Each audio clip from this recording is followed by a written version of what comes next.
Open Your Eyes is brought to you by the Belize Bank. Our country, your bank.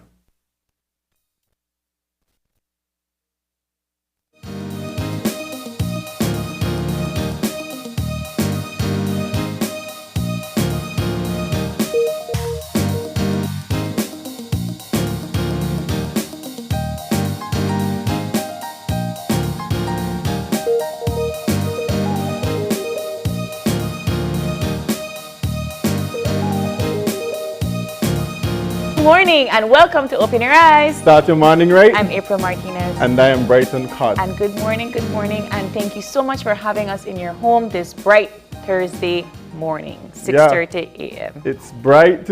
I was up early this morning. I know you were early today. I'm proud. The dogs were barking this morning because it is garbage day, and they always wake me up early in the morning when they hear the truck. So. You have your small little dogs that run behind the truck? I have small dogs, and those are the noisy ones. That's true. They yap. They don't bark. They yap. Yeah. Yeah. No, but it was a lovely, lovely morning. Yes, it was a little bit cloudy, but I think afterwards it got bright and it's nice. It's nice out, and we'll get more about that into the weather when we hear from the folks from the Met Service. But Brighton, when we talk about the weather, and I know it's always this like a good breakout conversation when we talk about how you feel, how the weather makes you feel, and so forth. But one of the things that's buzzing on the news this morning, last night, was the topic of climate change in a different way, how it's affecting not just civilians, but people in the defense force. Right. And so we're seeing, April, that the recently inaugurated forward operating base in Sarstoon is being abandoned now because of the effects of climate change. Yeah. And that's part to erosion and the impacts of erosion on that area. So this is the area that, if you could recall, there was conflict between Belize military and the Guatemalan armed forces. And certainly this is an area that we need presence because we still have an ongoing dispute that's before the International Court of Justice. Right. But you know, when I was listening to the newscast last night, I realized that that's not something that we should be surprised about, especially when we did that the newscast on Monkey River. You know, and we're talking about Placencia, we're talking about Silk Key, we're talking about all of these coastal zones and these islands that are being affected by climate change, by erosion. Right. We should be more than ever monitoring these places along the coast because of this problem. It's not just in one area. Clearly water moves and waves, right? So I am a little bit, my first question would be, what are their plans to help, because you know you can only do so much for prevention now, and how is that going to affect the tactics of the Belize Defense Force? Absolutely. Yeah. And you know, when you speak about what will be our next step going forward in terms of being able to mitigate the situation, because it's all about mitigation now. The impact has already been done. We can't do anything. And so about that, it's about how we go about now being able to perhaps reconstruct a borderline, or being able to expand on what's there, to regenerate some. Start growing some mangroves, starting to figure out how we can move certain replanting bases. mangroves. Yes. Right. I wonder, because I've been tracking certain researches along the coast for quite some time, and you know, some of these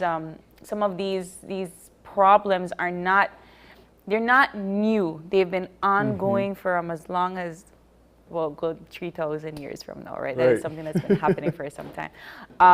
But how we are planning to proceed forward will be determined how we how we keep a permanent presence down there. Because if we can't keep a permanent presence down there, then what happens to the Defense Force? What do they have to do next? Right.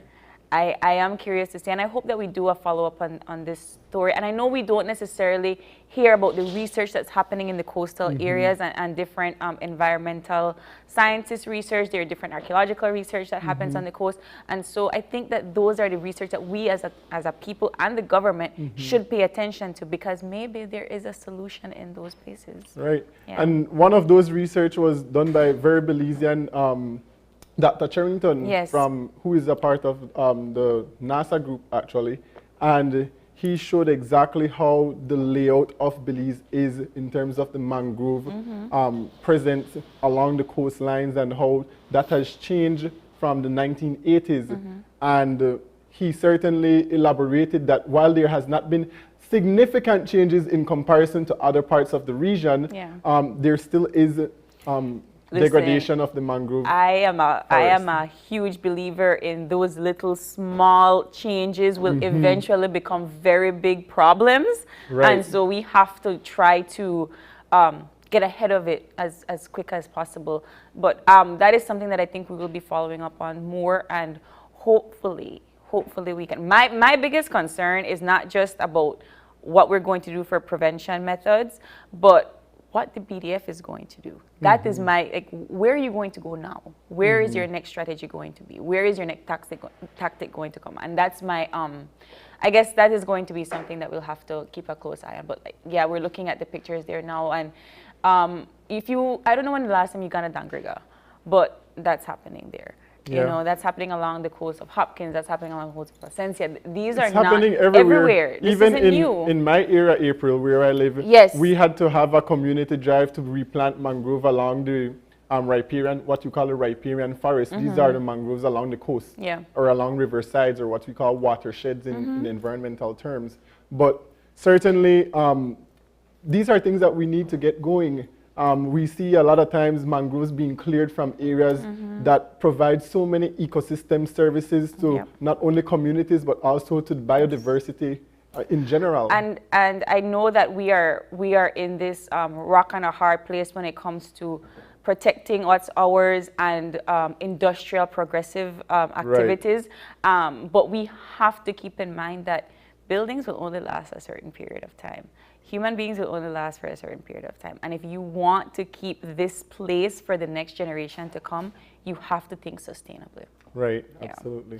And then? Yeah, so also April, buzzing on the news is that there is a $1.5 million subsidy for bus operators to be able to continue.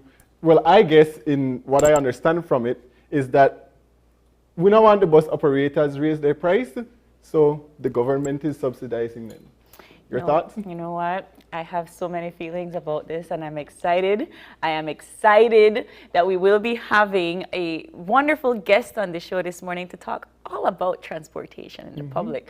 However, I do feel that it's not just about fuel when it comes to transportation. It is about quality of service, and it is about substantial amount of service that comes at a certain point in time. Because, and I think the viewers already know how I feel about this, but when I know that public transportation comes from private sectors, you know, different bus companies and so forth, and it's not enough.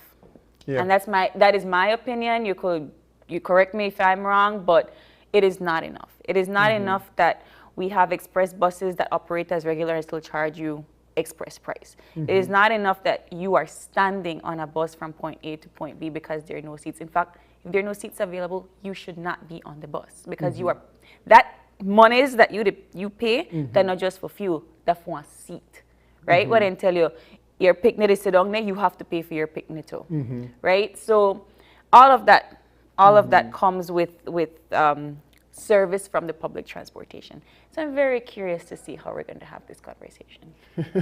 Certainly, April, there are a lot of things that we need to see get fixed ASAP if we really want to see a transformation in the transportation The reality system. is that the public transportation system is what keeps the economic flowing, because the average public worker has to commute from point A to point B. Right. They have to. Right. And not just bus, but taxi. You know, I don't know if you catch a Libusito every now and again, the dollar van, the dollar bus.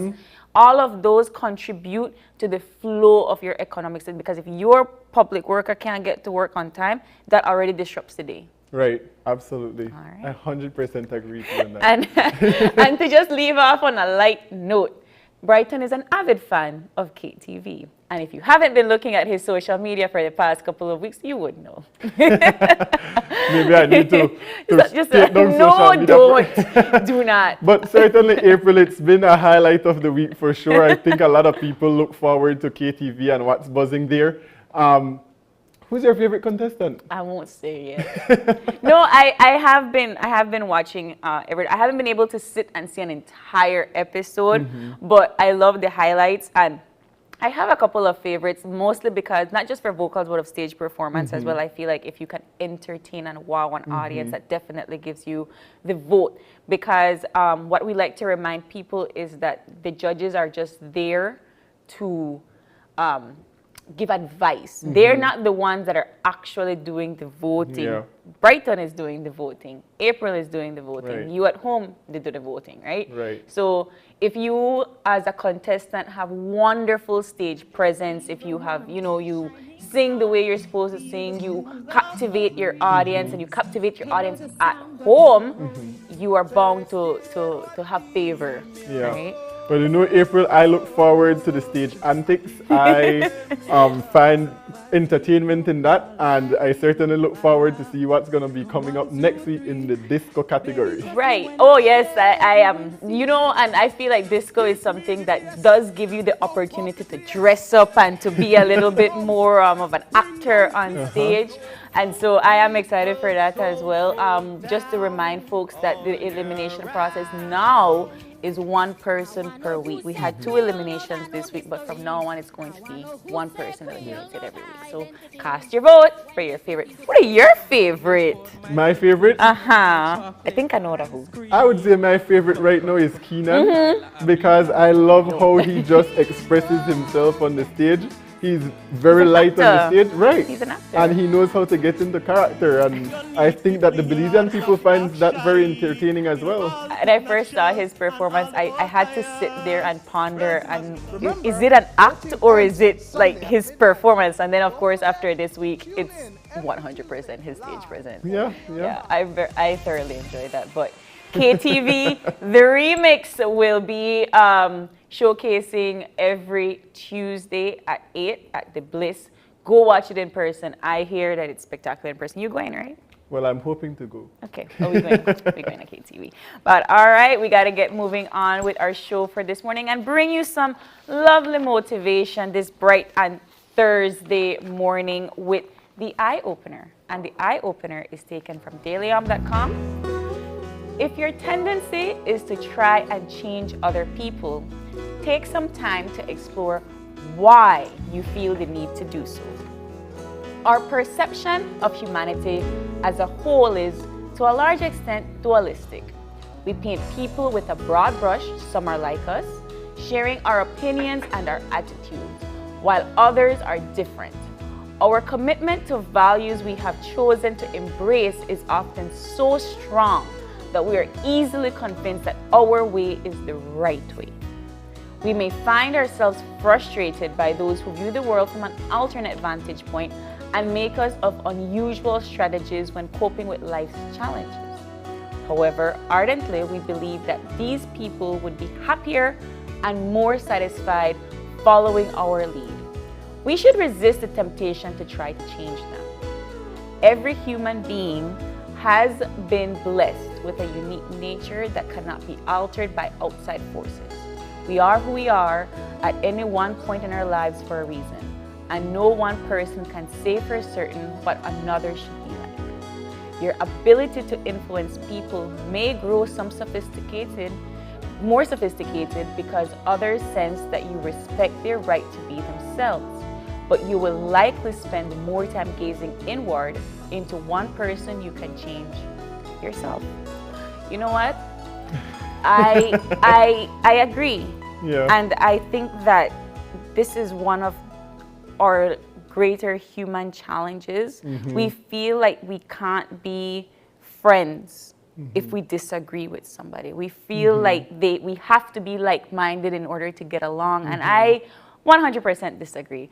I think that if you can debate healthily, that makes for great company and solutions to certain problems. Yeah. I think that if you are always like-minded, the world would be a little bit boring. And the reality of debates come from this extent of media and social media that influence you to kind of be on edge with each other all the time, when you can be friends and like different things. You can be friends and have political views that are different. At the end of the day, those things are what progress our Right. society. Your thoughts? You know, when I think about this, April, I saw myself as an individual and this being spoken directly to me. Because I have a strong personality and it comes off very strong. And I think one of the things I've learned throughout the years is being able to understand that not everybody is as aggressive, quote unquote aggressive, or I'd say assertive as I am in terms of the way how I present myself and how I discuss certain issues and make certain movements or actions in particular to those issues. People do things differently. And over the years, you start to understand and acknowledge that the strengths of others are innately in who they are. And while I might be more vocal than someone else, that doesn't make them any less, I guess, impactful in the way how they go about challenging issues. And so I've been able to take a step back. I would consider myself a little firebrand. I was able to take myself back and analyze the ways and the methods in which people use to approach certain challenges and find solutions to those challenges. And I think that's what this speaks to. It speaks to your ability to focus on yourself and how you approach certain situations, as well being respectful of how other people That is the word right there. Right. Respect, right? Which is what I think we don't have in certain aspects. We want people so much to agree with what we say that we tend to lose focus or tend to lose the entire point of what the conversation is about. And you know, I have to agree that I do come off as sometimes a little bit strong-minded is the word. I don't know. Sometimes people will say you're an angry woman or something to that effect, right? But that's a different conversation. And I tend to try to be as patient as possible, especially when you are speaking to an audience or to a person that might not even understand your point. So you have to be able to explain it in a way where, one, they get the point. Even if they don't agree with you, they get the point. And then two, make sure that whatever you say sticks in a positive manner. That's always it. I don't, at the end of the day, you will have your views and I will have mine, and we can still go about living in a very peaceful manner. And I'll fight it about politics because everybody has an opinion.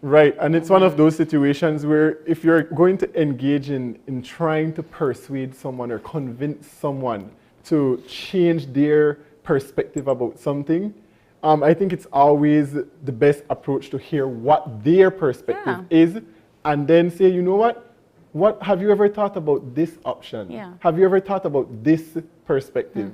And that kind of opens the door for them to be a little bit more receptive of what it is that you're trying to get across. And vice versa. And vice versa. Right? Because, you know, Brighton, you to run for pick stop. I've been told. You can't say anything on media, on live TV, April. That is not true. I still can't believe that happened to you. But we have to sorry, that I had to put that somewhere in there because it was just perfect. But no, we absolutely agree. And I hope that wherever you are able to have that conversation with your fellow peers, your family members, people that you work with, especially, right? That you can live in a cohesive environment. You can be one together in a same space and have different perspectives. But we got to get moving to our weather for this morning. And we have our folks from the Met Service of Belize to tell us all about the weather. Okay, so I Good guess morning. A light to moderate easterly airflow prevails. The 24-hour forecast is for skies to be sunny with a few cloudy spells today and partly cloudy to cloudy tonight. Showers or thunderstorms will be isolated with the chance of a few more occurring over the extreme south tonight. High temperatures today will peak near 88 degrees Fahrenheit along the coast, 94 inland, and 82 in the hills. Low temperatures tonight will range from 82 degrees Fahrenheit along the coast, 74 inland, and 68 in the hills. Winds over the open sea will blow generally from the east at 5 to 15 knots, and sea conditions will be light chop.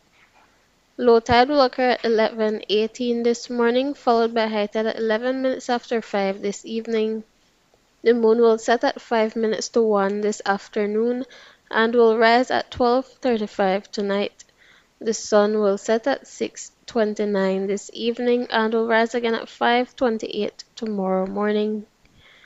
The outlook is for a few showers and isolated thunderstorms to occur mostly over central and southern areas on Friday, increasing and spreading around the country Friday night.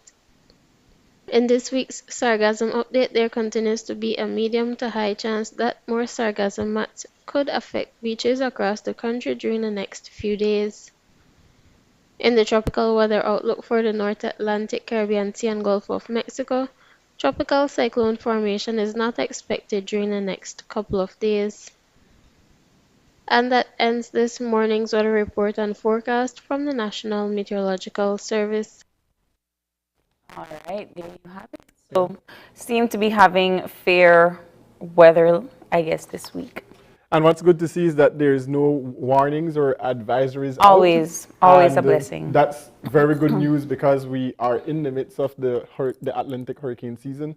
And certainly we are very thankful every single day we don't have those warnings. I agree. So certainly looking forward to good weather. Always stay safe, always stay safe. We always warn people about that. But we have to get moving in. We have a packed show for today. Absolutely. I know Brighton is very, very excited. But sure. our first conversation is going to be with the Garifuna Collective. John and I were just talking about them yesterday. The Garifuna Collective is back on the road. And they will be going into tour of Europe for the first time since COVID. Right.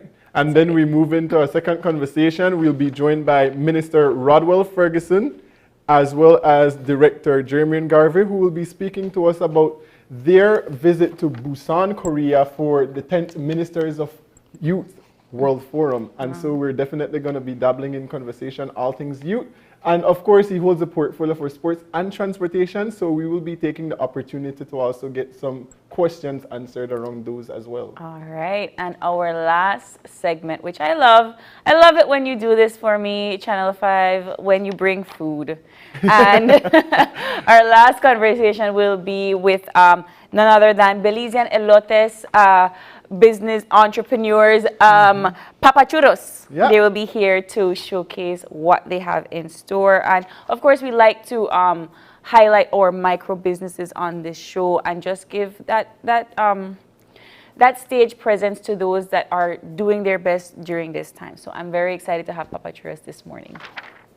And that will conclude our entire show for today. Yeah. And when we come back after this short break, we will have the Garifuna Collective with us. So please stay tuned.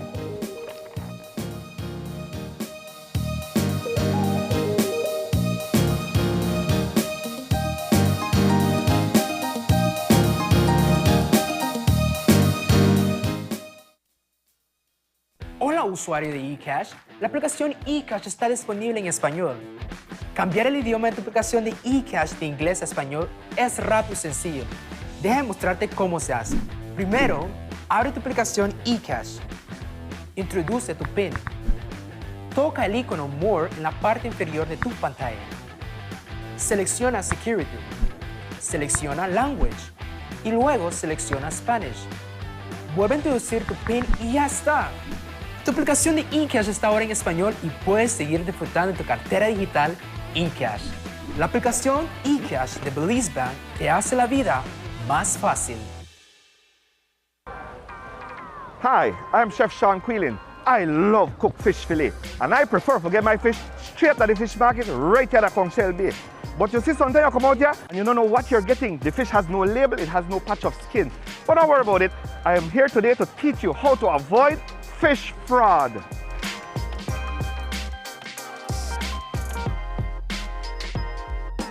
When purchasing your fillet, remember to look out for the patch of skin required by law. Or you could tell them by the physical characteristics. Long and slender, barracuda. Nice white meat, hagfish. The deep bloodline from the bow to the stand, that is jack. When buying in bulk or buying out of a bag, make sure to inspect each fillet individually to avoid what we call in a Creole, pussy in a bag. What a pussy in a bag? Fraud. If that's not the help you, because even for me as a professional chef at this man for 40 years, that's really challenging. All I could tell you is buy from a reputable source or buy it whole. And if all of that's not available to you, just go to fishrighteatright.com and we at Oceana have a fish identification chart. Because guess where you're going here now? We talk about bloodline just now one thing, and that's a snapper, right? Classic snapper. What kind of snapper this? This is Nurse Shark. Nurse Shark. Highly illegal.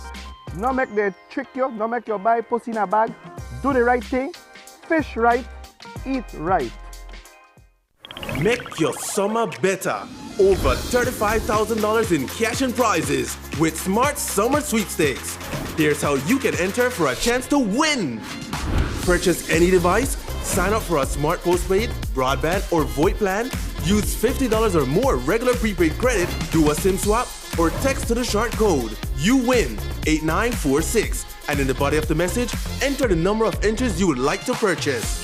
Each entry costs only 50 cents. Don't waste any time.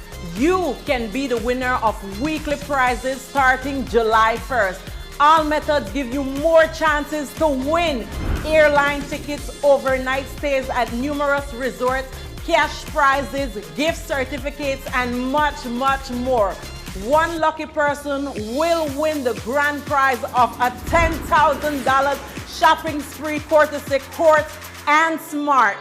Promotion ends September 16, 2022. So make your summer better by getting in the race to win with Smart Summer Sweepstakes. Smart, bringing people together.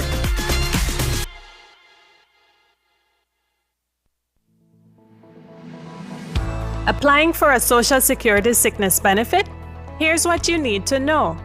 A complete claims package include 1. Sickness claim form fully completed by the claimant and medical doctor. 2. Salaries record form completed by the employer or HR representative. 3. Proof of bank account such as bank book, online banking, or statement displaying your name and account number. To submit via email, you need to take a clear photo or scan of the documents and email to claims@socialsecurity.org.bz. Be sure to include your full name, social security number, and benefit type in the subject line of the email. Deadline to submit is 14 days from your first day of illness. All forms are available on the website at www.socialsecurity.org.bz. Social Security Board, safeguarding you, your family, your future. KTV. Vote for your favorite KTV contestant by texting the number of votes followed by a space, then your contestant's number, and send it to Smart Code 5885. Here are this week's contestants. Feel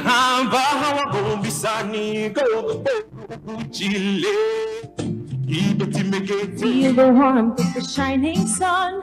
Feel the cool of the breeze. Hear the sound of the rolling waves. Te quiero a ti, mi amor, aquí entre mis brazos. If I take your call, light it on fire. Come 1, 2, 3. Baby, trust me when I say you ain't seen crazy. Give me the bass, pump up the place.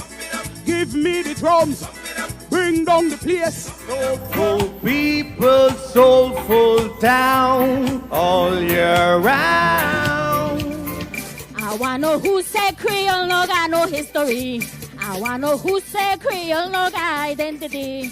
When they 15 to 20. They love me for my sneakers and my chocolate ice cream. Baila amiga. People, that's my You need to clean your heart to stop the action. Clean up all the coconut shells and all the old tires. Remember, voting ends on Sunday at midnight. And don't forget to tune in every Tuesday live only on 5.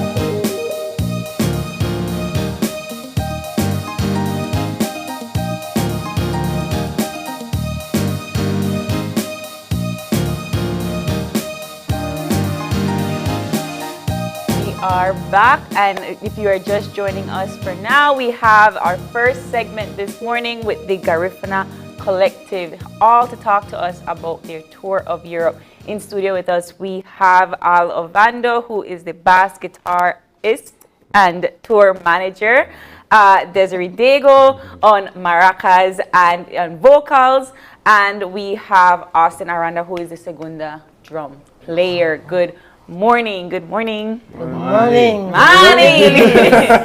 Open your eye with it. Start your morning right. It's right. Good. I like it. All right. So this is a conversation that we've been having on the media for quite a couple of weeks now, right? So talk to us about when was the last tour before the pandemic? Before the pandemic. Yeah. 2019. 2019. Wow. Yes, a big experience that. Europe, we did the Canada, South America, man, really intense. Yeah. And we were preparing for like the year the pandemic came. 2020, we were ready. Yes. You know, Australia would have been the first. Okay. Yes, so Australia actually went on pause 2020, 2021, 2022 now. They couldn't even make it then, but they're set for 2023. Okay. So we're getting ready, and this is the first post-pandemic event. We're starting out at the Czech Republic, Belgium, then we go to London, playing WOMAD London. Peter Gabriel's 40 years running WOMAD and in London, and Charlton Park. Then we do the Jazz Cafe, which is like a little intimate gig with the band in London, and from there we moved to France for like 5 cities there.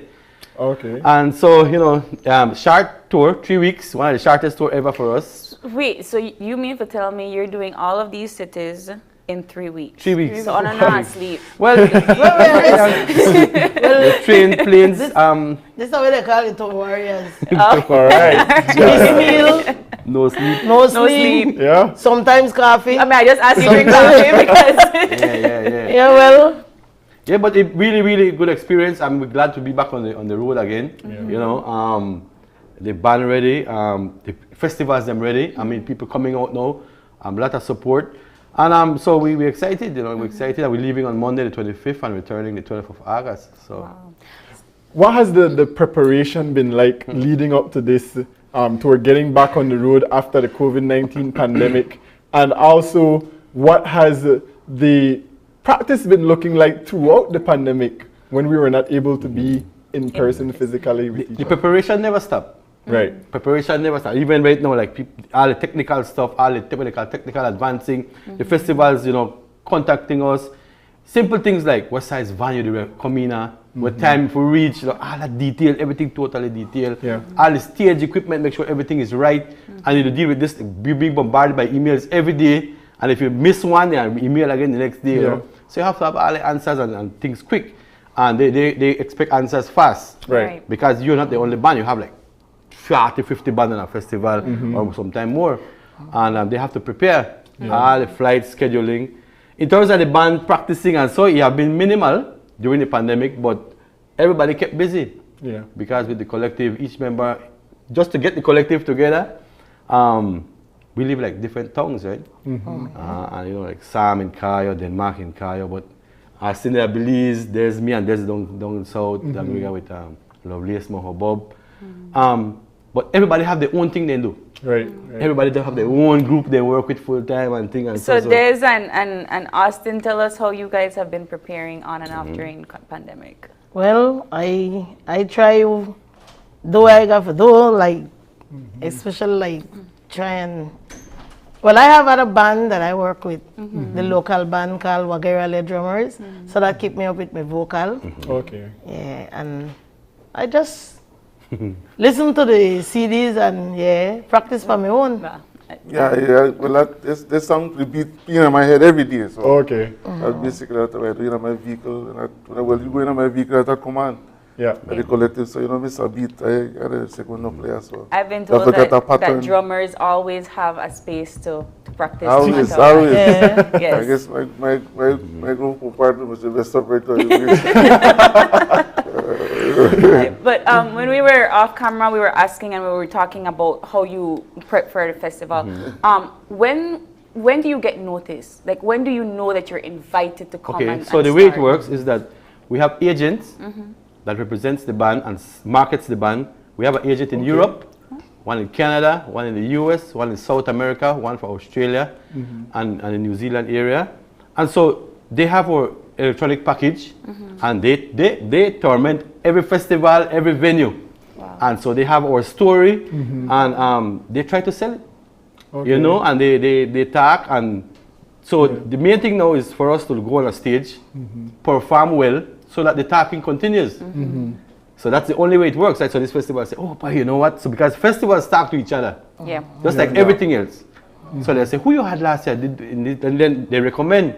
They say, boy, we had this group this year. You should get them next year for your festival and stuff like that. So that's how the word go around. So we have a lot of responsibility to make sure we deliver right.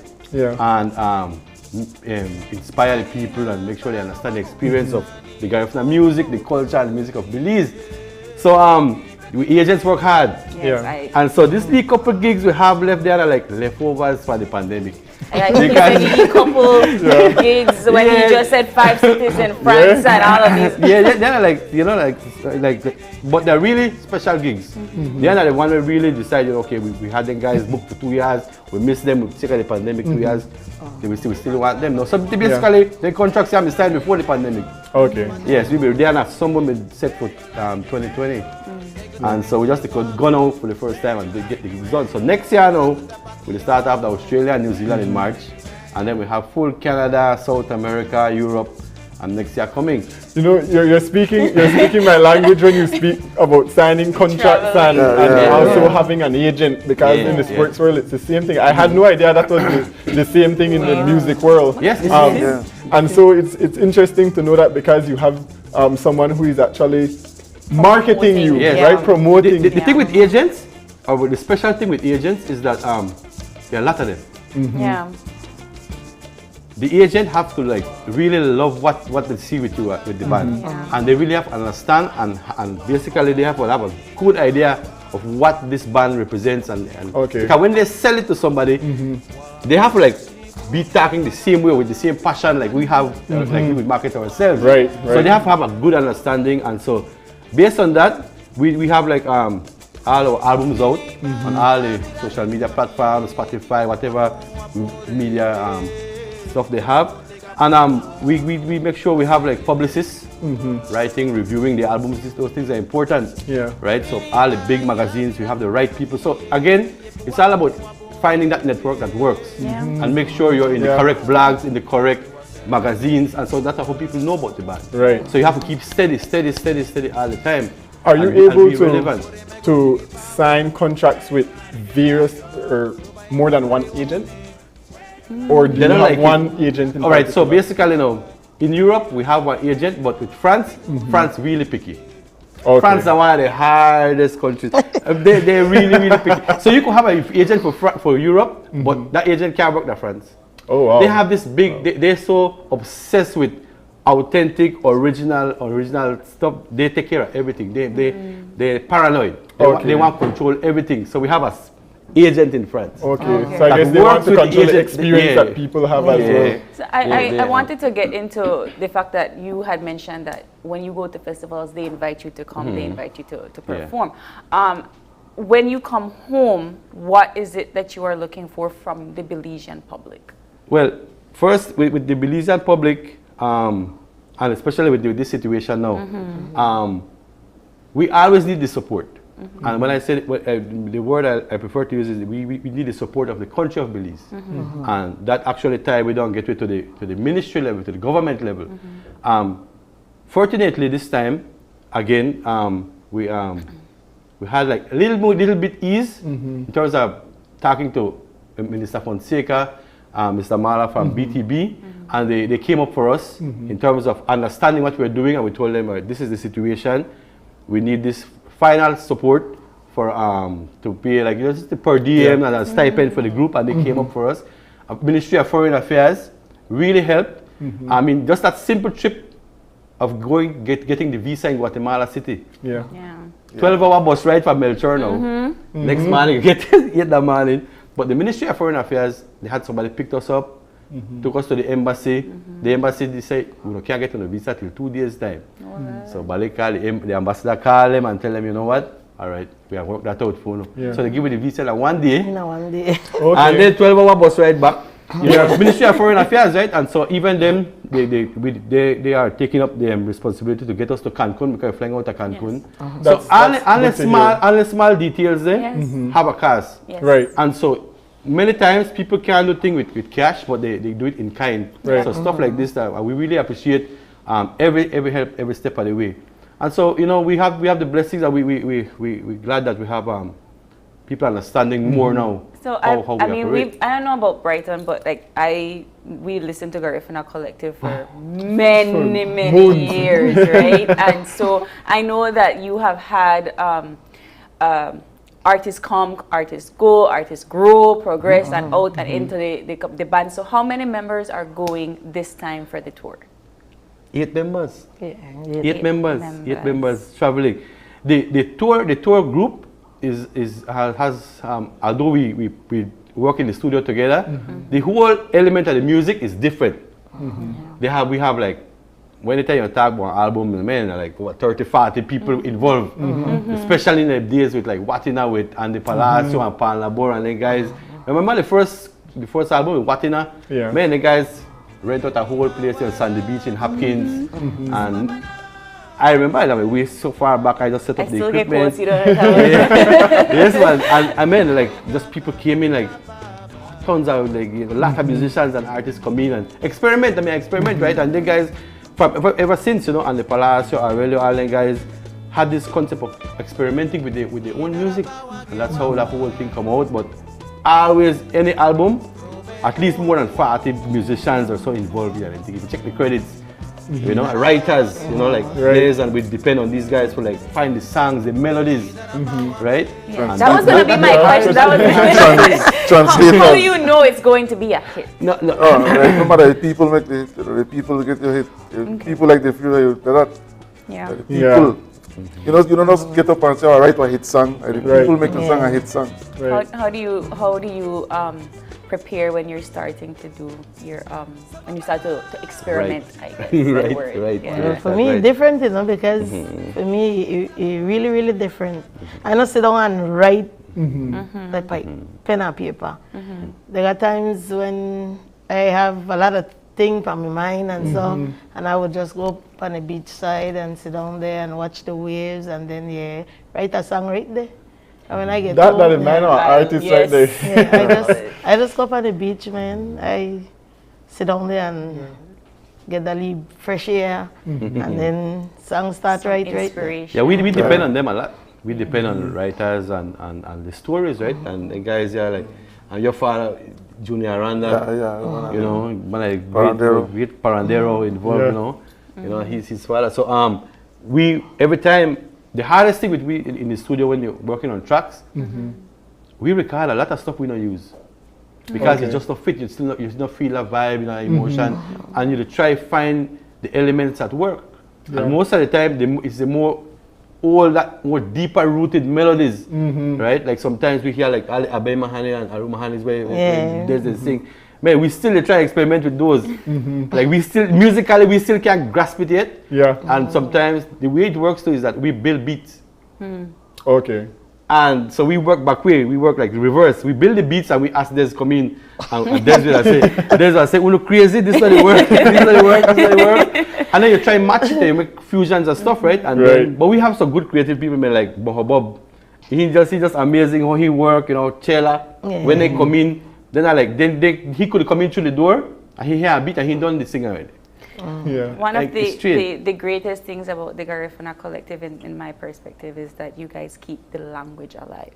So how are you as the band using that influence to keep that cultural aspect, which is in regard to the language, not just the music, alive for the younger generations? Well, I start from home, Yeah. I start from home with my kids because right now my daughter, she could go and sing for Jankuno for the whole day. I carry her go do a Bema honey. I carry her go sing with me and stuff like that. And I try pass it on, and I even invite other people who would want to learn and to teach them. Yeah, well, basically, when it comes to drumming, we have a back of the La Rubea. You hear about the La Rubea? So that's like a base where I go. Chill out. Where I go chill out now. So a lot of young kids just teach the song, and translate the song. Young kids, so just keep it going. Because everybody want to be on the palace, right? I wish people at home could be here in studio right now to just feel how light the energy is in here. And it's a goddess presence. Right. It's a thing of having cultural pride, having national pride, and it's so nice to see you guys going back on the road again. Tell us what the thrill is like when you step foot on that stage and that first beat drop. Well, right now, that must be the most happiest and exciting thing to me. Why? Because I was sick. I didn't travel with the band in 2019, but I'm blessed now with another year or more to travel, and I give thanks for that. So I think that when I hit the stage, I'll be that. What happens when you are on tour and you have to do interviews with that's one of the biggest aspect of the touring. And sometimes the musicians give up, but we have the 1 and 2 points that were strong because most of the media stuff super important, and they always have hard times. I remember one time when I made at Paris with the Palazzo, like he had this interview on the radio 2 a.m. I said, who went with you? Actually, he got himself. Nobody. And that's how this thing works. And but totally important. We have a bunch of media stuff lined up. We have a road book that explains everything, that shows the band everything, all the performance, pick up, hotel time, but also have all the other side things. And then there's this element of workshops.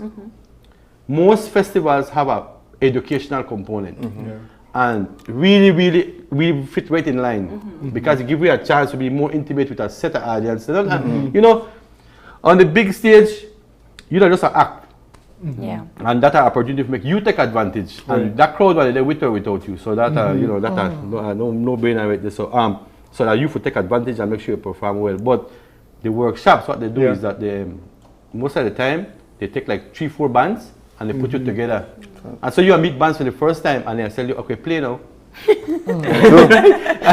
And then they expect you, so each band they leave it organized. Sometimes chaotic, but they leave it organized. So this group from Mali will perform, play, while they start a beat, then you see the drums are joining, then there's with the maracas and the vocals will start chant something, and the whole thing. But at the same time, we play for age range of kids, from kids to adults. And so in the workshops, the best workshops in there, the one with kids, preschool, I talk about level and primary school. They ask you some questions you never know about. They ask, like one, they ask you one time, you don't fight with one another. I mean, that's a good question. and then so they say no, but that yes. But right? But create that kind of questions come up, and then people get to know more about where you come from. Right. You know, what And you so represent. It speaks to that element of cultural tourism yes. and certainly how you guys are making an impact in the wider international community and impacting tourism back home.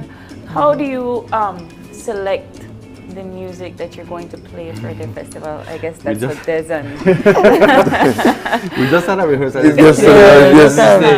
How no selected? They select the song, I do the rhythm. It's a collective. We select the song, left it to me, we are putting the rest. Okay. we have so much songs in terms of albums, and they have songs we wish we could start playing like more too, but we have a set of songs that works, and so basically the songs, the story has to be like one big story on a stage. So the set list, very, very important. Right. From the first song to the last song to the middle to how you arrange everything. Sometimes the guys that come and show me a list, I said, no, we have to go through it. I said, no, this is not work. We could try this, we could change it, we could change this. And that's super important. And at the same time, you want to make the audience have this full experience. Right? You want to make sure they get the sense of who was Panlabor, you know, who's to, you know, all the guys, and the Palacio, and the whole other part, they were involved. And also the new, like, Des have an album with the collective with Stone Tree Records. The Umalali album. Should I get it tell me out? The Umalali project that they did, right? That was the project after Watina. After Watina. Right? And the Palacio, he one of his dreams was to have an album with all women, because women are the writers, you know. Most of the writers from in terms of like history and so historically. That's what they claim, and you know, they had an album, and so we have like songs from that, and so they have really, really close ties with like all the songs. But the set list, and when they get up there, the venue at the festival tells you how much time you have. So we have to ready for a 30-minute set sometime, and how you fit that whole story night, 45 minutes, and they have an hour, and then you also have like the Jazz Cafe now in London. How would you fit Carifuna Collective in a jazz cafe? Well, the Jazz Cafe does a name. Okay. But the biggest artists are kind of hip hop, rap, R&B. People have passed through there. Different genres. Yes, that's a name, but a really prestigious club in Camden, London, and we have a big promotional team promoting that. We have the British High Commission of Belize helping us with that over there too, in terms of getting out the diaspora to come out. That are the more intimate gigs. That are the London gig, the big festivals at WOMAD that are like 800, 900,000 people for the weekend passing through. But the Camden one, the Jazz Cafe, that actually is like our own gig. So how you get people to come out? Now we have to prove to that festival, that club owner, that we could get 250, 300 people in there. Okay. Yes. So that are like hard promotion, just like any other gig. And I think it's going to be easy for you guys to pull off because, well, when you think about London and you think about there being perhaps one of the cultural hubs of the world and appreciating cultural music from other countries, I think you guys could pull it off. We have a good team. We have a good team. I think we have a good team right now. Good promotional team. We have some good people who just started working with us for the promotion. But they say the same thing, no? So we just hope. Because they so let's go try prove this to the one. Final question before we wrap up. What other gigs and tours are going to be in store for the collective after Europe? So in the fall, we have a Northeastern US event from like in October, and that will be all university gigs. Oh, nice. University and schools. We have an agent up there that all she does from preschool to universities, like all type of schools. And then from there, next year, March, we do New Zealand and Australia. WOMAD again. So WOMAD, the big festival, we're playing this next weekend in London. They have WOMAD London, WOMAD Australia, WOMAD New Zealand, and WOMAD Argentina. Okay. So they have a bunch. Any in Belize? We have options right now. I mean, people asking for September already. And so we try line that up. But unconfirm it. But we get there. And then so after March next year, we have the summertime. I think we're going to do Canada and US, Europe again. And then from there we continue. South America is always a nice option too. In August, September time too. Well, we look forward to seeing all of the excitement. And of course, we know that the collective, when they go up on the international stage, they always bring it.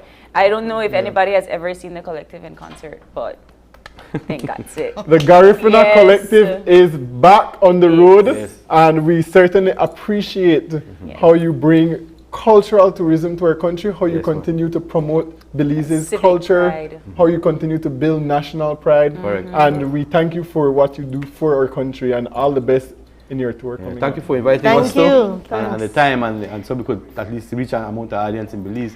Yes. Thanks Well, very much. we know that the audience, the public appreciates you, so we're so happy to have you here. But with that, we're going to take a short break. But before we get into that, let's look at Phoenix Boutique's day and night look. Check it out. Welcome to the Phoenix. Today we're presenting our look from day to night. Our base for this look is a Zara black bandeau dress. We've paired this with our Zara white blazer with gold buttons. So we've completed this look with our Calvin Klein black handbag as well as our Calvin Klein pumps. Transitioning into our night look, we're keeping the same base, which is a Zara black bandeau dress. What we've done here is added a gold Zara belt around the waist, and we've added the Kenneth Cole over the shoulder clutch.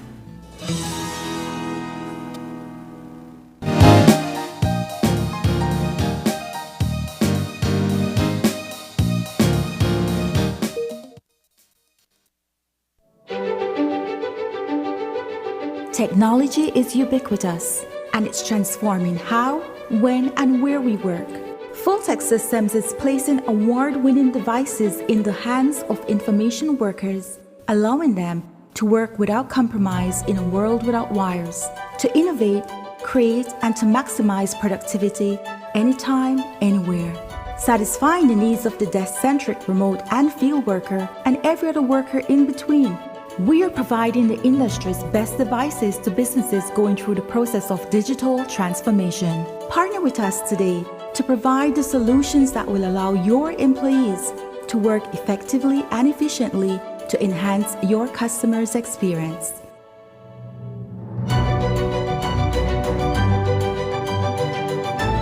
Fulltech Systems, your technology center, where you'll come for the price, but stay for the service.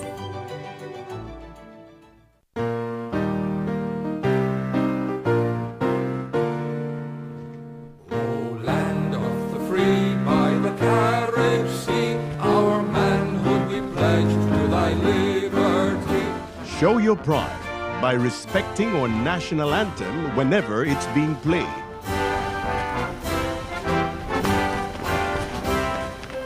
We're blessed. We are free. We are proud. This is our Belize. Respect it, cherish it, love it.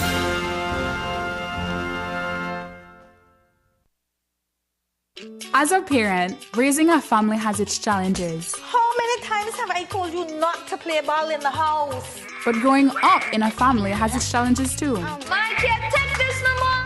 Let me share a little bit about what mine was like with you. Uncle, where do you get your information from? Right up on Facebook, you show me. Guess what? Lisa got her period. But don't get me wrong, we had fun too. I like me like 1, 2, 3. I can't wait to share more about Fui Family.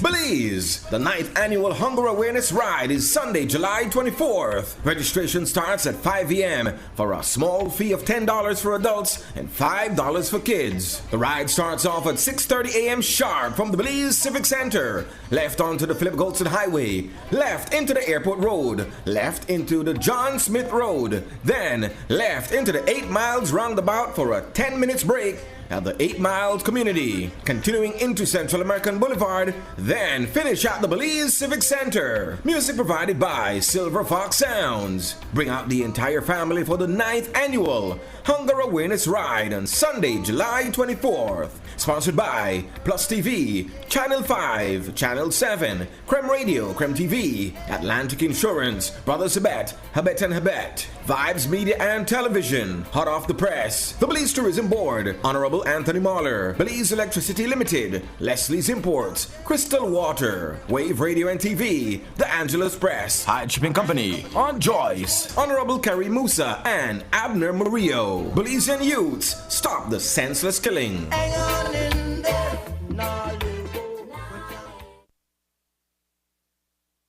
KTV. Vote for your favorite KTV contestant by texting the number of votes followed by a space, then your contestant's number, and send it to smart code 5885. Here are this week's contestants. Feel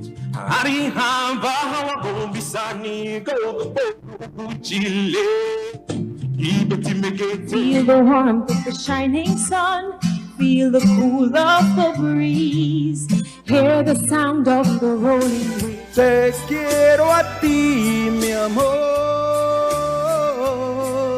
aquí entre mis brazos. If I take your call, light it on fire. Come 1, 2, 3.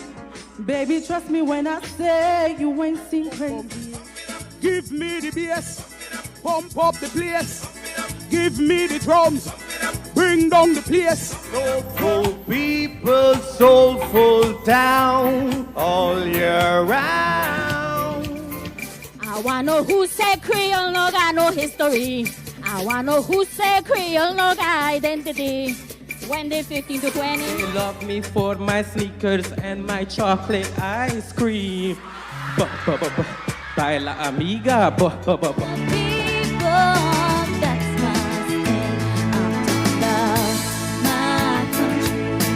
You need to clean your heart and stop the act shy. Clean up all the coconut shells and all the old tires.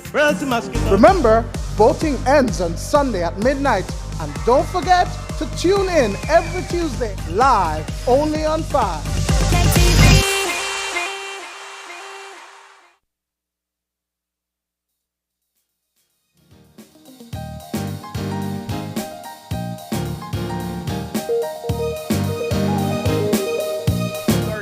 Are we on path to achieving the Sustainable Development Goals? The world's 2030 expectations are being shattered by rising poverty, climate uncertainties, man-made wars, lack of access to education, unemployment, and global inflation, among others. These continue to tear at the social and economic fabric of our societies. Our world is at the brink of an economic recession. And yet, we continue to see governments across the world failing to include young professionals and young think tanks in the development of transformational policies, strategies, and legislations. The time for permission has expired.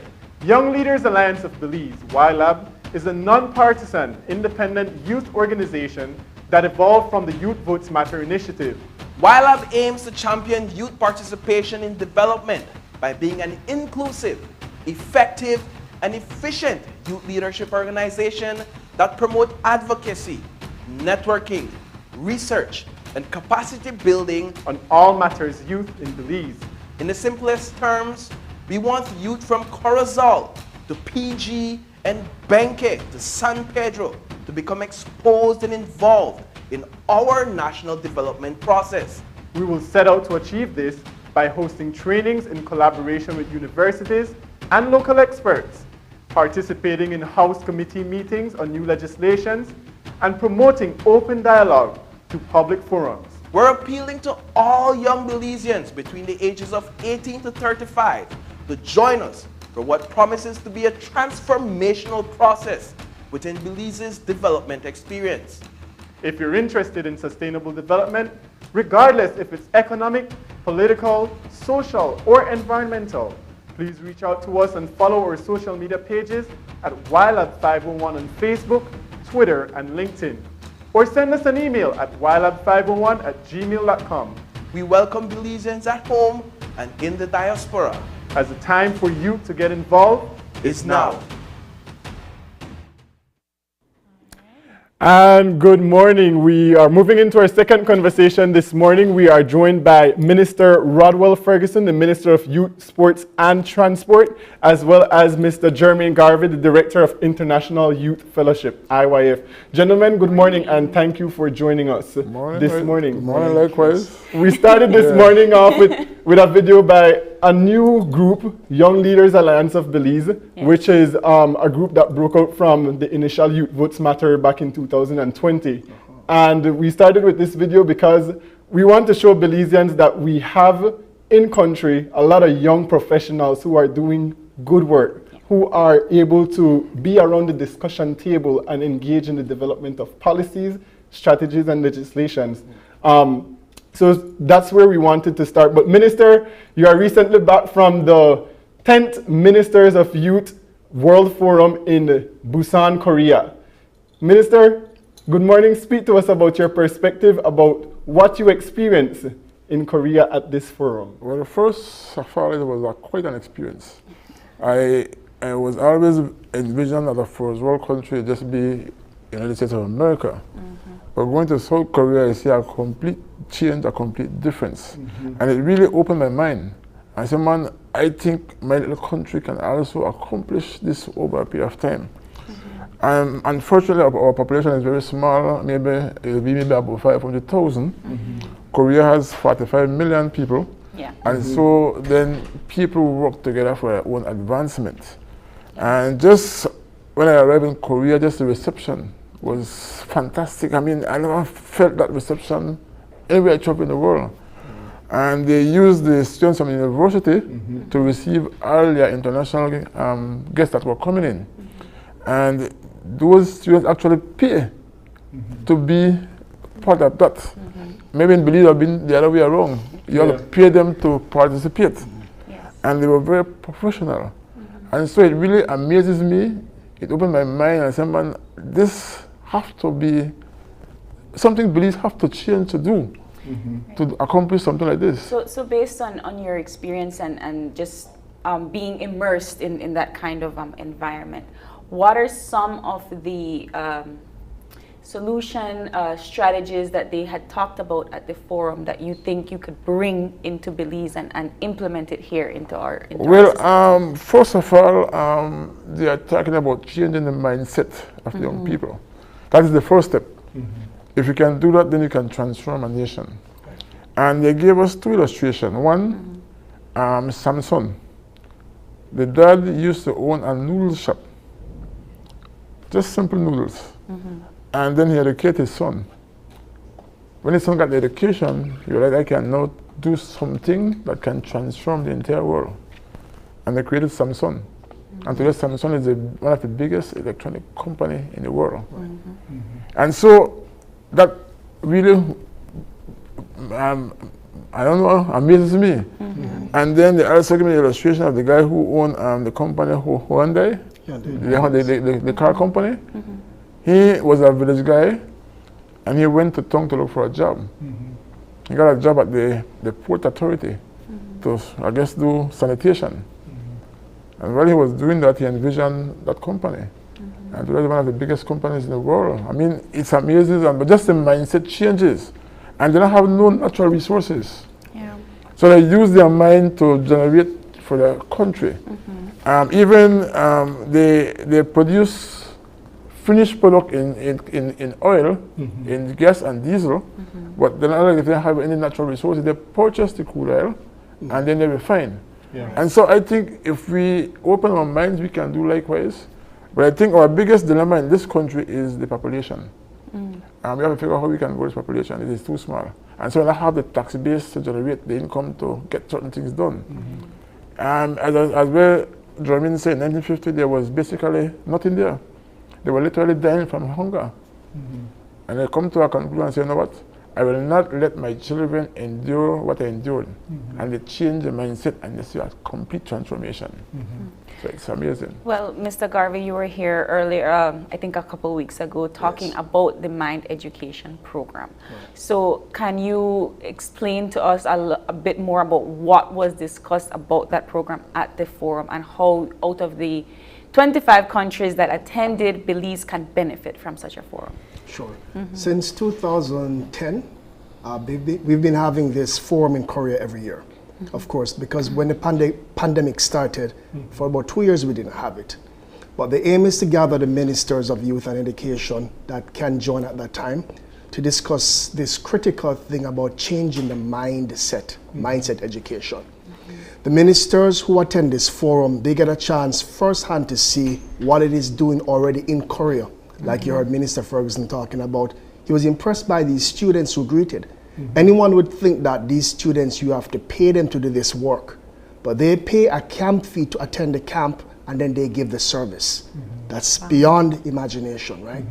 So we wanted to show the ministers firsthand about how the mindset education program is working, and then for them to collaborate, because you have different ministers from different countries with different situations and circumstances, but same issue, youth problem.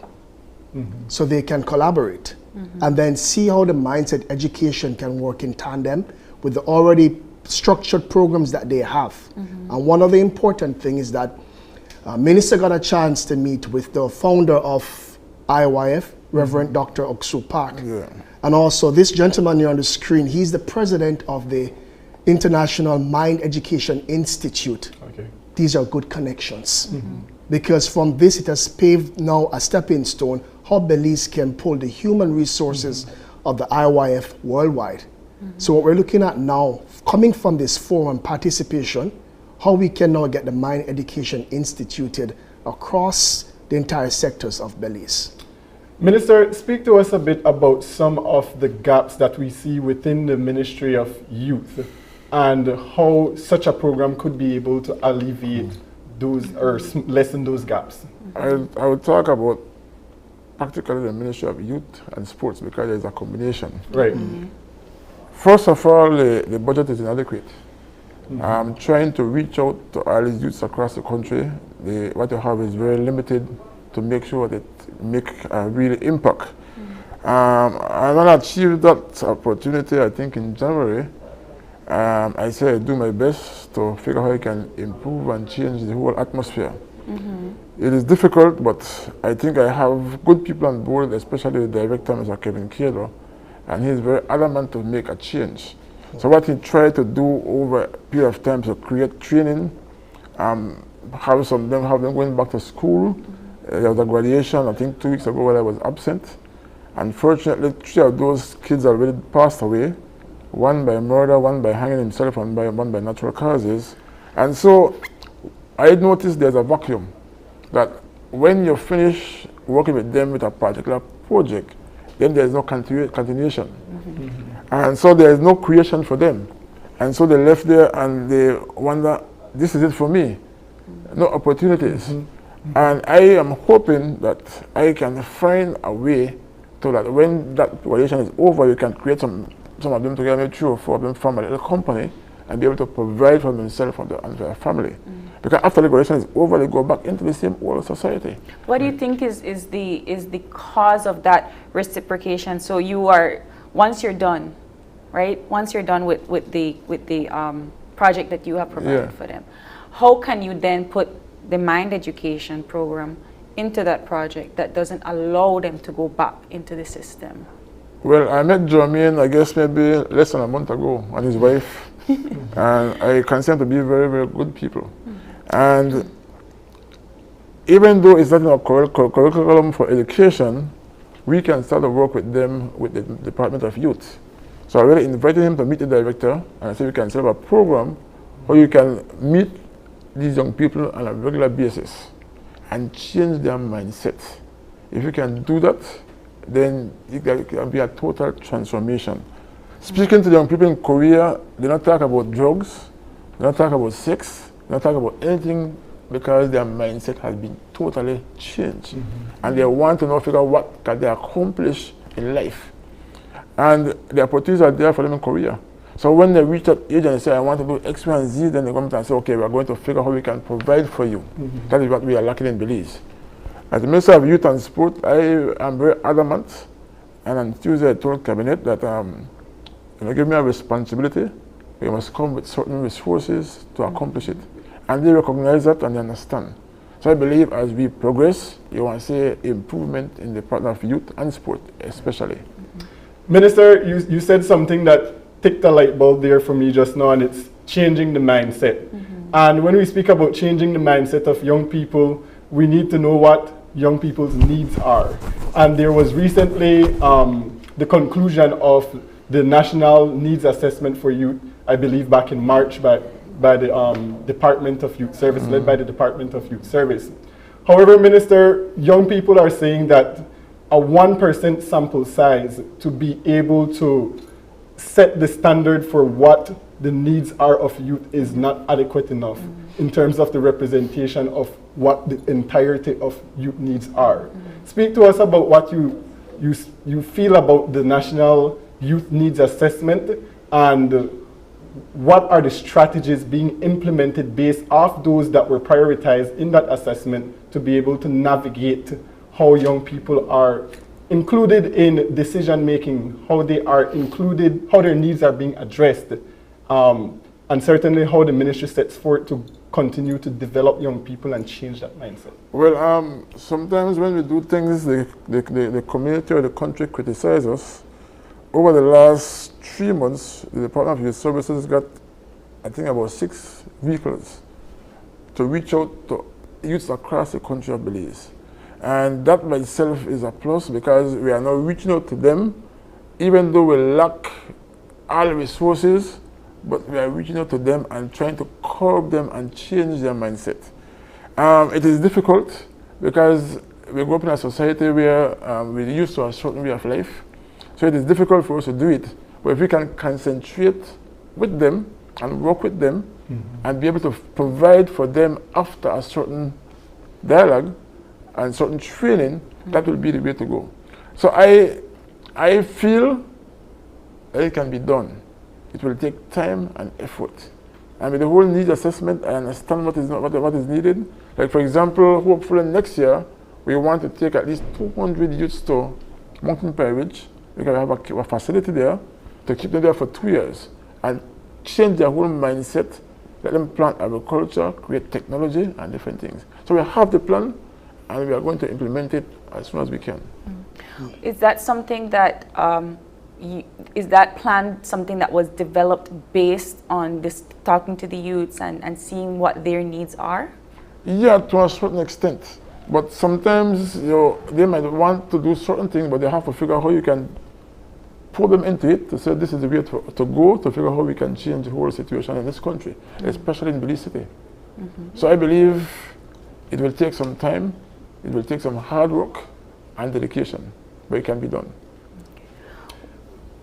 Minister, the young people have always spoken about having adequate representation of youth voices in national development spaces. How is the Ministry of Youth championing this desire from young people to be included in national development across the board, whether it be in the field of the economy, whether it be in environment, whether it be in the development of policies and strategies that are going to inherently impact us as young people and the future generation? How is the ministry leading the way in terms of inclusive participation of young people around national development spaces? Yes, fortunately I just met with the Youth Parliament on Monday and they expressed the same desire. So I commit to them that we are going to rally for their cause. So every time there's an organization formed, I want to ensure that there's a representation from the youth department. Because it is important, because you are the future. And you have to start to probe and make sure it's available now, that for the future you can know exactly what you want to do. And the youth parliament was very energetic. They were maybe under 18 years old, but they know what they want to accomplish. So I will work with them as we go along. Yeah, and I think, Minister, you said something that automatically triggered my thought. You said under 18 years old, but the scope of young people extends far beyond 18. And yes, we are considered youth and we're both social activists, right? But certainly, speaking to young professionals who have been in the field, who have been doing a lot of the hard work in our ministries across the country, how do we integrate their views in a more prioritized manner to be able to push forward the development of policies, and also having them be the spokespeople for the voices of the younger, the under 18. Right. No, I say it's a challenge for me. I have 3 difficult ministries: youth, sports, and transportation. So I have to figure out how I can share myself between the 3 of them to be effective. And I come to the conclusion that young people, youth is the most important to figure out how we can change their mindset. And it will take me some time with my directors. We are trying to strengthen the department. We are putting on government, we need to do X, Y, and Z. And so once we can do that, you will see a serious change when it comes to youth and sport in particular in this country. So at your age, under the age of 35, I think then you have to be an integral part of what you want to accomplish. Right. I want to segue. I know that Brighton has more questions when it comes to the youth development progress, but I want to segue into your other, you said 3 different departments. So I want to segue into your transportation department. No, because South Korea and Singapore, they have great public transportation, so we could use that. I wanted to comment on the 1.5 million subsidy for public transportation that we just received. Can you speak to us about how that is going to help us in terms of public transportation? All right. I don't know how the media misconstrued. It's only $861,000 with these dollars, benefiting about 90 bus operators across the country. What we did over the last 2 months, we recognized that the cost of fuel was rising, and the operators wanted to raise the cost to the customer, the commuter, by X, Y, and Z.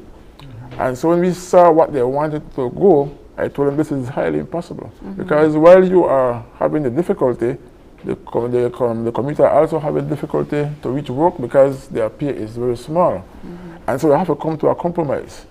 And so I asked them to provide me with the total package. And look at the package, then I had to take it to the cabinet and say this is what the bus operators want. And if they wanted maybe additional $2 per person, cabinet said, no, this is highly impossible in this critical time. So I told cabinet the only solution then is to give a subsidy. And so I went back to the drawing table and we said, okay, we're going to draft this whole thing together and said, this is how it's going to work.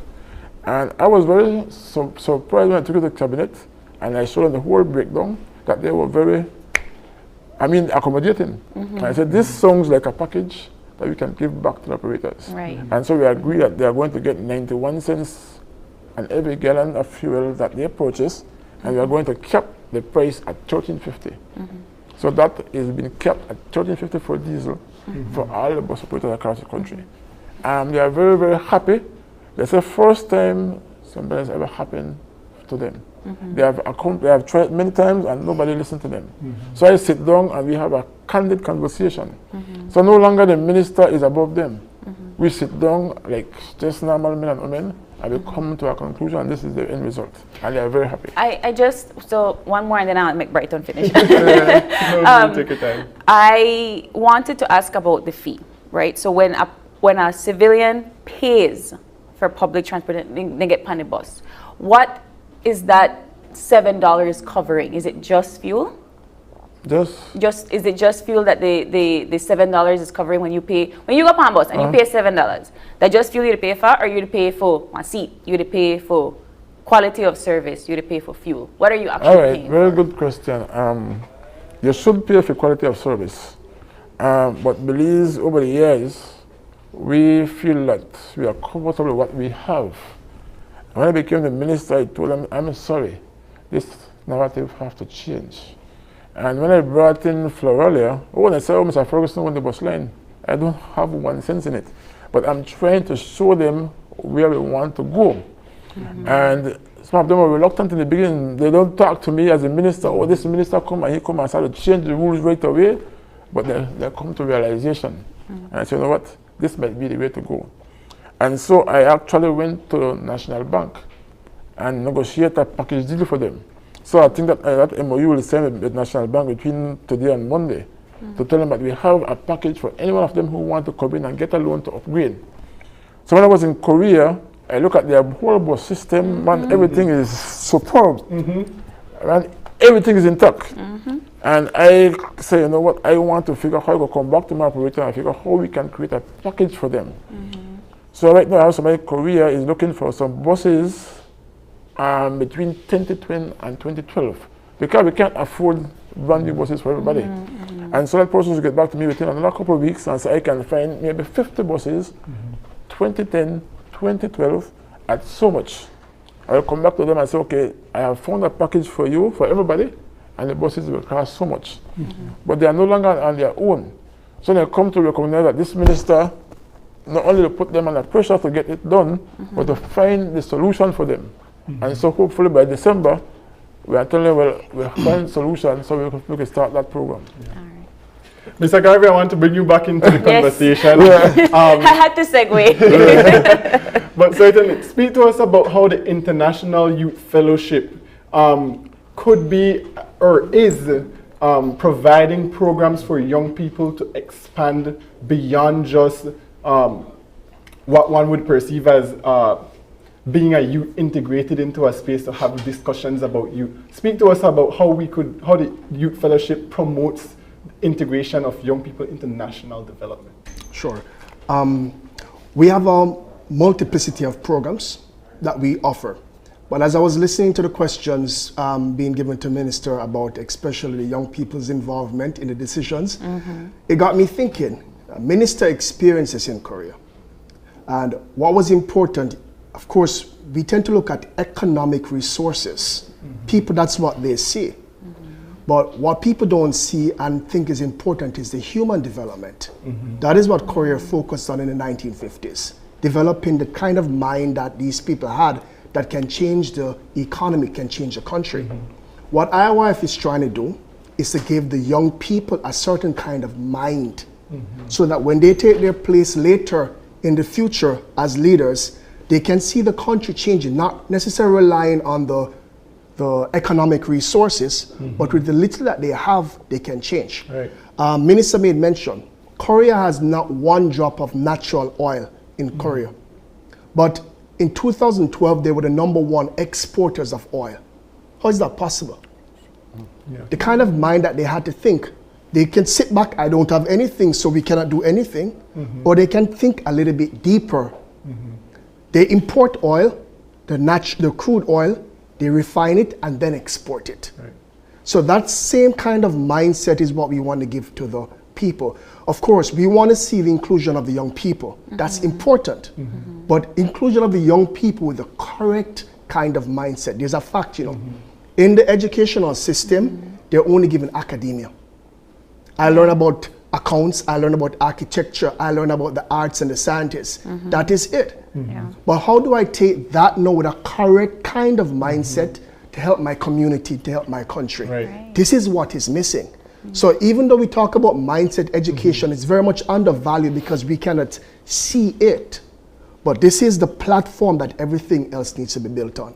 This is what we, the IOF, want to give to Belize across all sectors, in the educational system, in the youth departments, in the correctional service, in the police forces, in the communities, all across Belize. You know what? Certainly, we take this opportunity, Minister, to invite you to talk with us from the YLab and to be able to engage more about our involvement in national development and how we would like to partner with collaborate as well with the IYF and with government. But you said something just now. How do we make most of the little that we have? Yes. And this leads me now to sports, Minister, because I'm an athlete and I represent the national team. I'm also a professional athlete. One of the issues that we have here in Belize is that we do not have enough funding to be able to carry out programs for sports. And we have little in terms of funding, but we cannot make that be the all excuse to not have progress still in the arena of sports. How is the ministry now moving forward to ensure that the funding gap is being filled, is being lessened, to be able to integrate more programs that will be beneficial for young people and their development in sports? From my perspective, I believe that the Ministry of Youth and Sports should almost be equal with the Ministry of Education in terms of funding. because we basically have the smallest budget. And just using cabinet, I introduced something that I want to accomplish. I am setting up a vehicle where I can raise money in the diaspora for youth and sports through Build Belize. What is Build Belize? Build Belize is our diaspora NGO that was formed by the diaspora relations in the United States. And so I want to launch that. I think in Chicago I'll be the guest speaker next week for Chicago Day. And I'm asking everybody across America and across Belize to contribute $1 a week. So that is very minute. So people might say, okay, what is $1 a week or $4 a month? And that by itself, I believe, will add up. So hopefully, I got cabinet blessings on Tuesday that I can launch that program and to be able to raise funds for our young people and youth and sports, because it's very inadequate. And many times our athletes are going to the Caribbean, to wherever, and they come to the ministry and ask, what can you contribute? What we can contribute is very small. So if I can build that kitty, and then it will not be political, we have the sports council where you can apply to them for any assistance. One, we can build the kitty, and they will go to Build Belize, who will be the NGO to go and manage the funds, and so we want to see if we can give us $5,000 towards this program, and I said, okay, we have the money, we can give it to you. As the Minister of Sports right now, I get must about 50 requests every day. Where partner wants sponsorship for this, for that. How can it be done when the resources are limited? So I hope that Build Belize should work. Okay. And once that work, then you will see one total transformation of sports in this country. When I took over, one more thing, when I took over the ministry, I realized that there was a vacuum.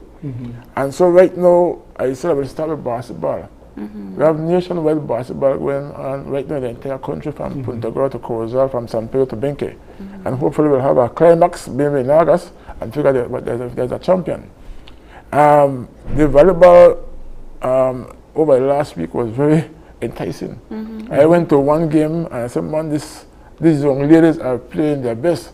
So even though they were not victorious as the champion, I think we have to give them kudos. They did extremely well. And I think that speaks to the impact of what a long-term athlete development system does. Because those young ladies have been under Lupita Kwanzaa and Miss Yvette from Belmopan from age 8, 7, and they have been taught the fundamentals, and they have gone through the process of athletic development. And that is what I think is lacking in terms of the overall systemic approach that we have in Belize, not having that long-term athlete development within the country and across schools, within universities, and then further at the national team level.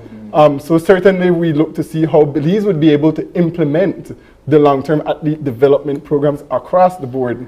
But Minister? I guess with the IYF and the Mindset program, that is something that can definitely contribute to that. Absolutely. Maybe we are to collaborate with the Ministry of Education. So I spoke to the Minister that we are presenting a plan from primary school all the way to tertiary institution.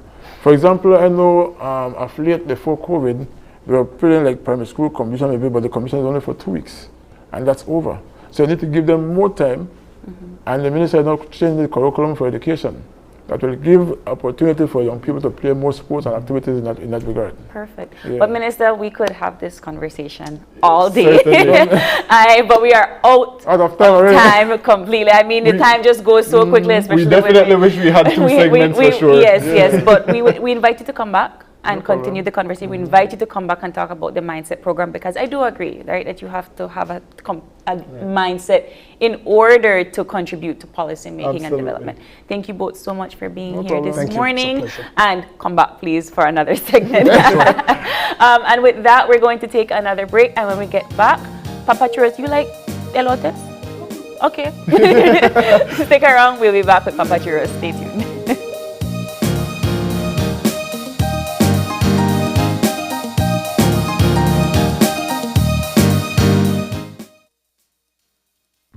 With eCash, bill payment is extremely convenient, and all utility companies accept eCash payments. What's even better? You get to split bills with your roommates, siblings, or whoever you desire. Simply open your eCash app, go to Bill Pay, tap the respective utility company, enter the information, and pay the bill. Then tap the transaction made. Tap Split the Bill. Select Evenly. Send the request to who you are splitting the bill with and get notified when they pay. Talk about making life easy and avoiding confusion. You can split the bill for restaurants, grocery stores, and for any eCash payment you make. To find your next yummy meal, hair treatment, or chill spot, simply open the app and utilize the geolocation service to see nearby businesses that accept eCash. Geolocation and bill payment make life a whole lot easier.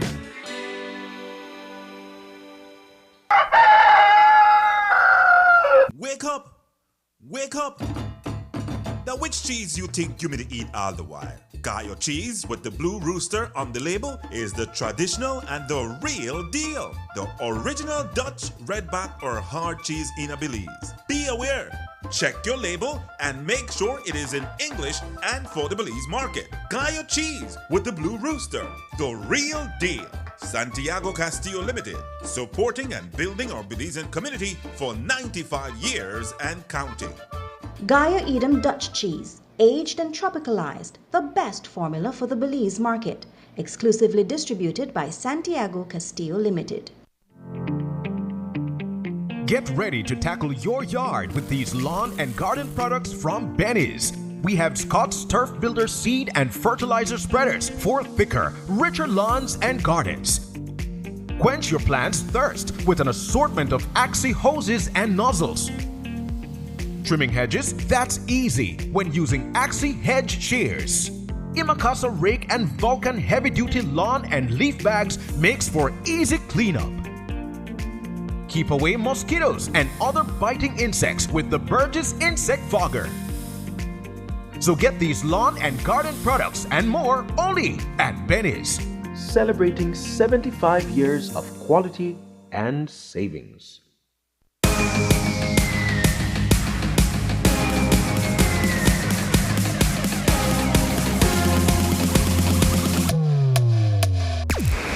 Download the SmartStream app on the Android Play Store and create your account to get access to movies and stream at home or on the go. Prepaid customers can purchase regular data packages or get a discounted rate on a special SmartStream package by dialing 7737. Postpaid customers will be billed monthly. Never miss a movie again with SmartStream. KTV. Vote for your favorite KTV contestant by texting the number of votes followed by a space, then your contestant's number, and send it to smart code 5885. Here are this week's contestants.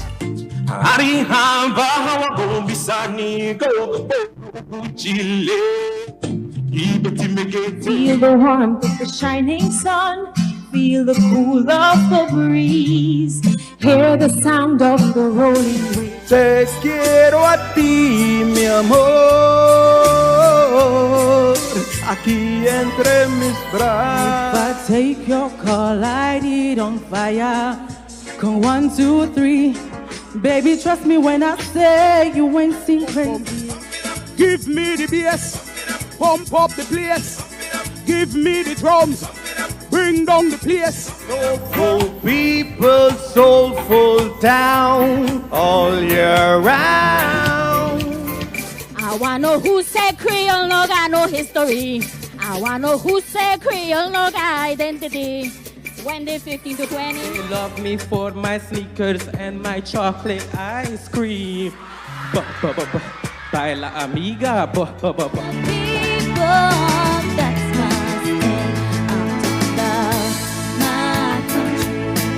You need to clean your heart and stop the act shy. Clean up all the coconut shells and all the old tires. Remember, voting ends on Sunday at midnight. And don't forget to tune in every Tuesday live only on 5.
are back with our final conversation for this morning, and I am excited because food. All things food. All things food.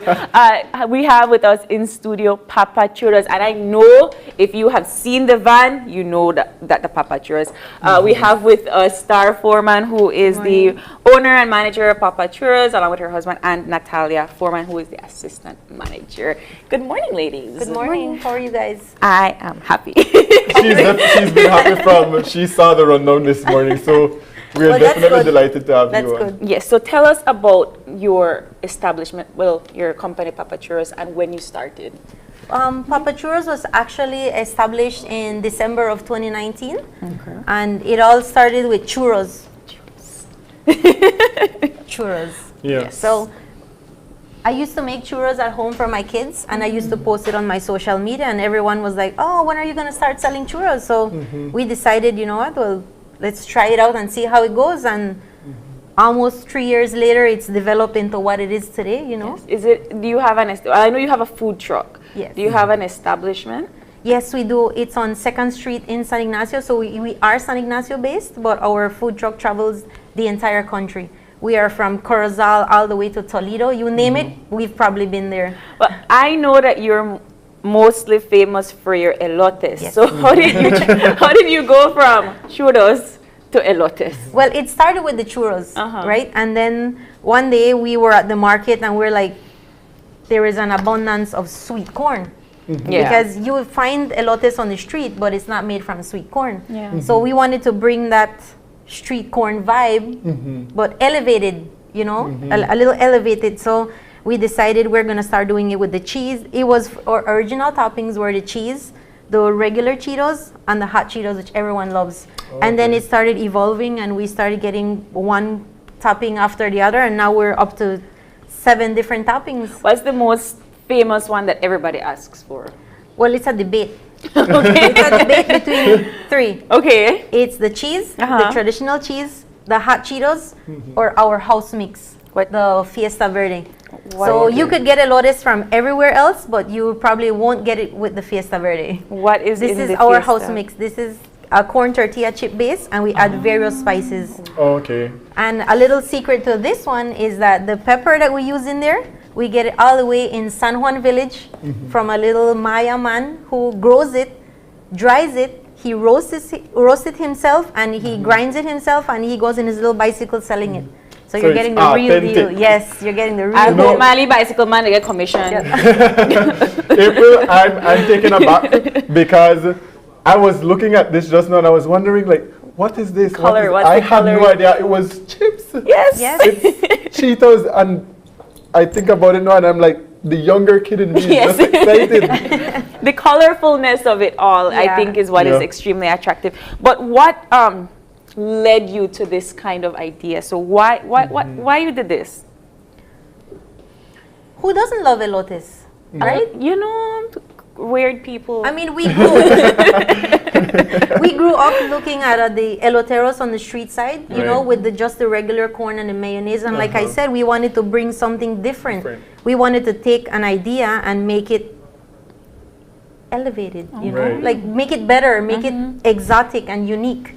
And that's what Papa Churros is about, you know, our churros, which have been our #1 seller along with the elotes, you know, and our panko dogs, which it was how do you say, our idea, you know, it's the sausage that has cheese on it, and then we put the corn dog butter and breadcrumbs on it. Do you also do preparations for events, for like parties and stuff like that, where maybe children would be interested in having elotes at We their party? cater for parties, but we cater ready-made. Okay. But I mean, we are open to the idea of having kids. Yes. If I would, well, I mean, I want it now, right? But I mean, that's the whole idea behind the food truck, that we're able to move anywhere that we want with all our equipment and being able to present the show the same way that you get it in San Ignacio, you know. And it was because of the pandemic that the idea of traveling and getting it to other places, that's how it came about, because, you know, Cayo is a mainly tourist-based destination. And when everything was shut down, a lot of the locals were kind of broke per se, you Yeah. understand, because then the economy wasn't moving the way how it was before. So we were there at the store and we were like, okay, there's a lot of people that can't make it to us. A lot of people that couldn't afford it at the time, you know, so we're like, okay, well, if they can't come to us, we're gonna come to them, and that's where the food truck idea came from. Natalia, I assume this is your mom? Yes. Okay, so how are you assisting with Papa Churros today? I will be making the elotes for you guys to eat. Okay, can I help? Sure. Okay, so what are we doing this morning? Okay. So there's 2 plates. I'm gonna do one to show you, and then you get to do your own. Okay. Okay, so you just get to pick which toppings you want. There's like the Tostitos. Which one are your favorite? What do My you favorite was recommend? like the hot Cheetos, this one and this one. What Or you is can this get like half and half. What is this one? This one is the Takis. Okay. Okay, so let's begin. Definitely a favorite of young people. All right, you gotta focus on her because she goes really quickly. Okay, so what are we doing here? Okay, so you paste it with the mayonnaise mixture. Okay. And then you just put the Takis. Takis. Let me do a half with this one. Okay. That's Takis, and our house makes the Fiesta Verde. Fiesta Verde. Yes. Okay. She is Are you fast. gonna watch it, Bernie? All right. And for the inspiration of your flavors, why chips? Takis and hot Cheetos is very popular among the kids, and even the kid in you, because you Yeah. were very excited when you heard that we're coming. You know, so I mean, why not? It's not a why do we have it. It's a why not. I am inspired by the inspiration that you have, because I would have never woken up one day and said chips. You know, that is different. Okay, so Brighton. All right. Wow, that was Okay, the chip toppings are on. Now we get to make it pretty. Oh, that's not pretty yet? It's not finished yet. No. Oh, okay. So how we make it pretty now? Okay, so you put the media crema. Okay. Oh, I can't do that. This is the fun thing that a lot of people come to the food truck and they want to make their own elotes. We allow them because it's something fun. This is fun food. Right. And then you toss the lime. You put the lime. I And see we you have other sauces here. Yes, we have tahin. I love tahin. And then you get a choice if you want to add either chamoy or a picosita sauce. Chamoy for me. If I recommend, it's going to be both. Okay, well, Yes. both. Throw it in there. How long have you been doing this? Because you look like the expert. Yeah. How long you do this? Ever since it opened, like 2 years ago. Wow. Okay.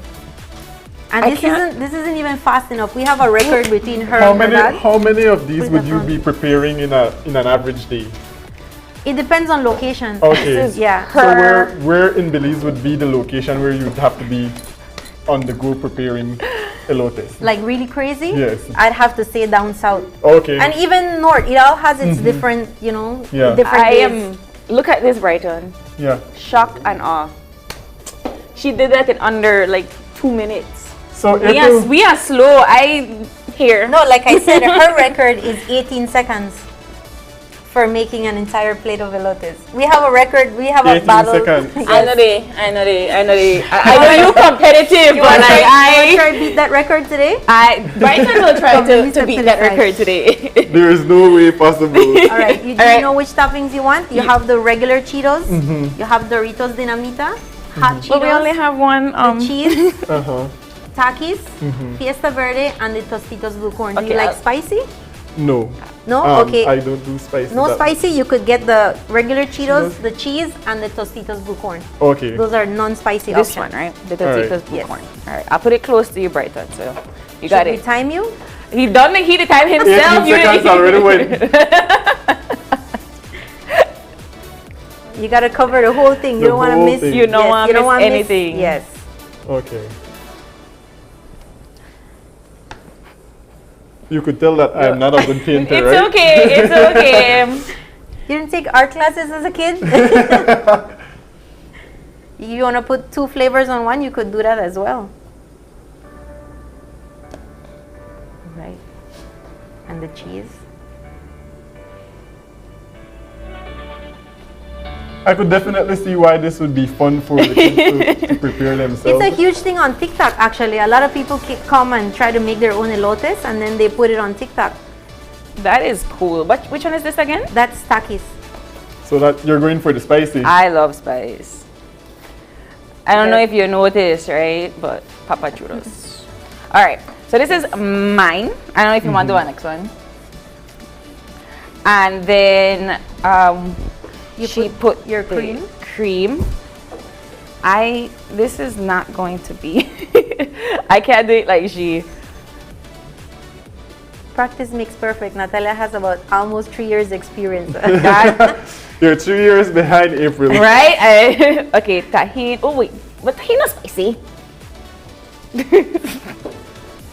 And which sauce is this? Cilantro, lime. Oh, right.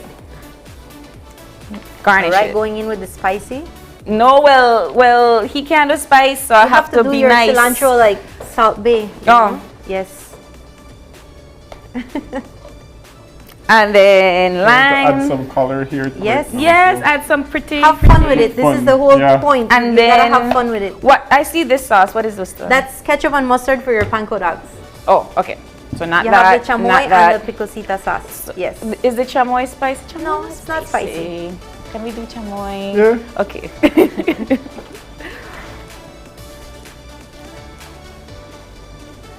All right, I never put that. And then you want to sprinkle some cilantro like Salt Bay?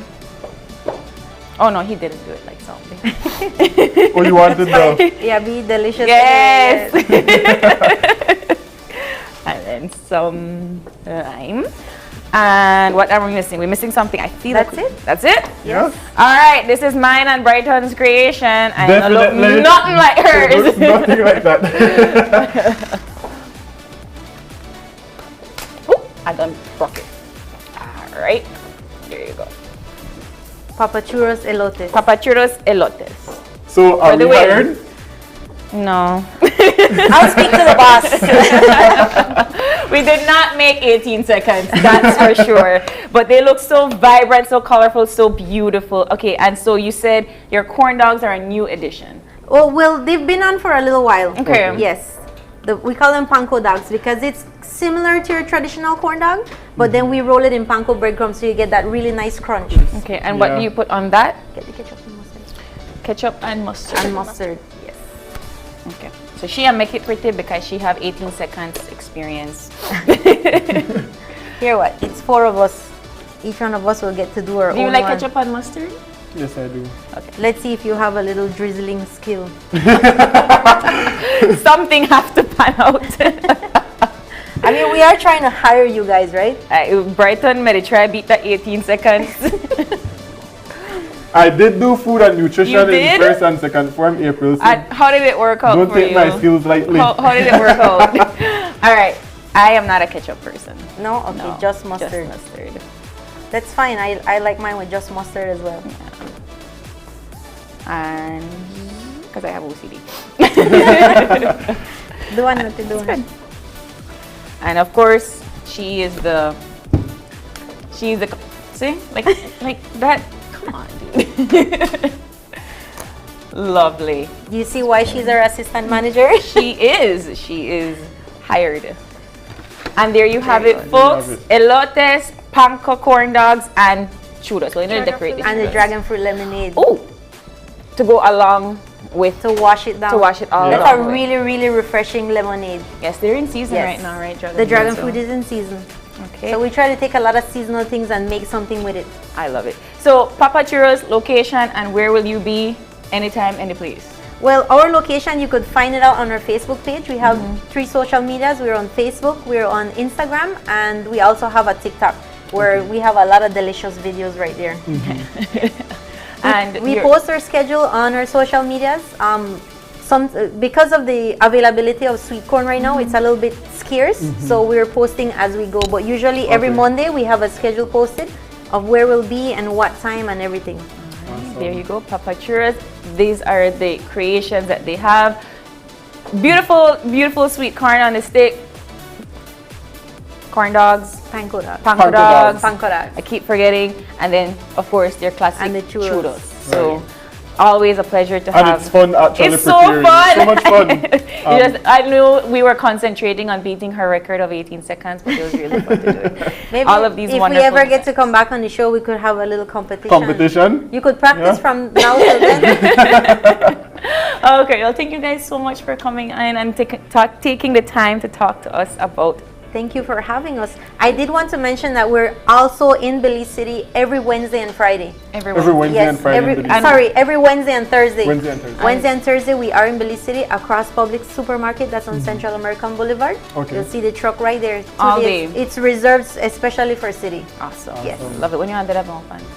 Every Friday. Every Friday. Every Friday at the So you Market get the Plaza. Friday I just asked to make sure my Belmopan peeps know that Papa Churros have Yes, trust me, they know we're there every Friday at the Market Plaza. Only on the weekends our schedule changes.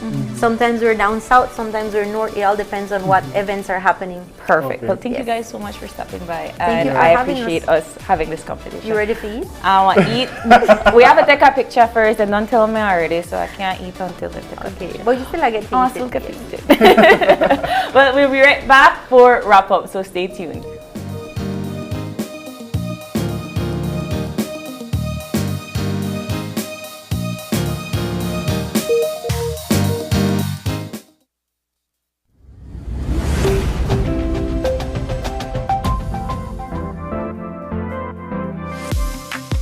I'm always on the go, and the country is my home. So when I want to get away from it all, I immerse myself with my favorite movies, all from the new Smart Stream app. It's easy to use this service. Purchase your movies from the app and use your mobile data, Smart Stream data packages, or smart broadband to stream and enjoy. Be like me and stream on the go with Smart Stream.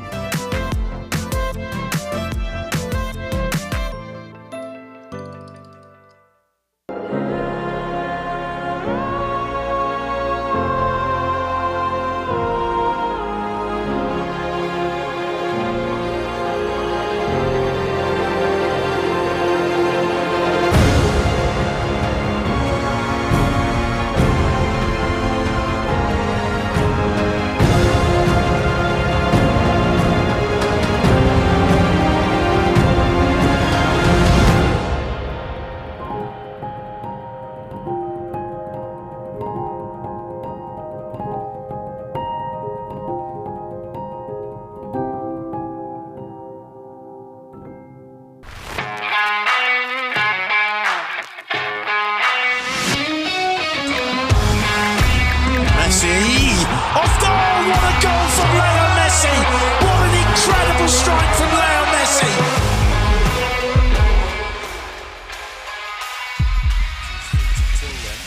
Neymar and Messi is standing over this. Messi.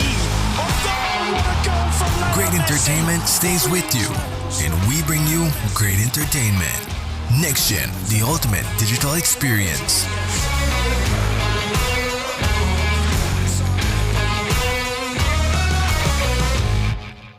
Your life just got a lot less complicated with Belize Bank Contactless MasterCard Debit Card. Introducing our Standard Debit and MasterCard Platinum Debit Cards. Now you can make purchases anywhere MasterCard is accepted with one tap, pay and go. Your contactless card never has to leave your hands, especially in these times. And your card is embedded with multiple layers of security. Platinum card holders get to enjoy extra benefits like price protection, purchase protection, trip inconvenience, and luggage protection, just to name a few. Start enjoying a cashless lifestyle today with the Belize Bank.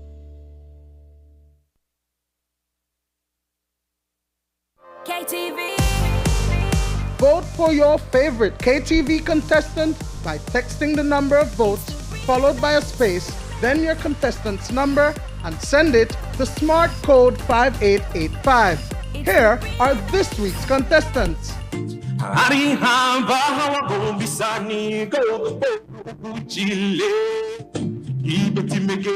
the warmth of the shining sun, feel the cool of the breeze, hear the sound of the rolling waves. Te quiero a ti, mi amor, aquí entre mis brazos. If I take your car, light it on fire. Come 1, 2, 3. Baby, trust me when I say you ain't seen crazy. Give me the bass, pump up the place. Give me the drums, bring down the place. Soulful people, soulful town, all year round. I wanna know who said Creole no got no history. I wanna know who said Creole no got identity. When they 15 to 20. They love me for my sneakers and my chocolate ice cream. Baila amiga. People, that's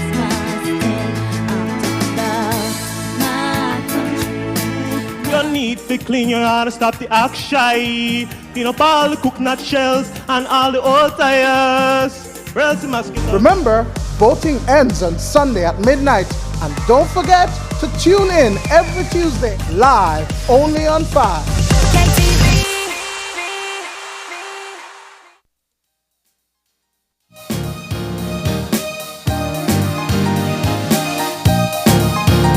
Like that, Friday Junior, Thursday, done.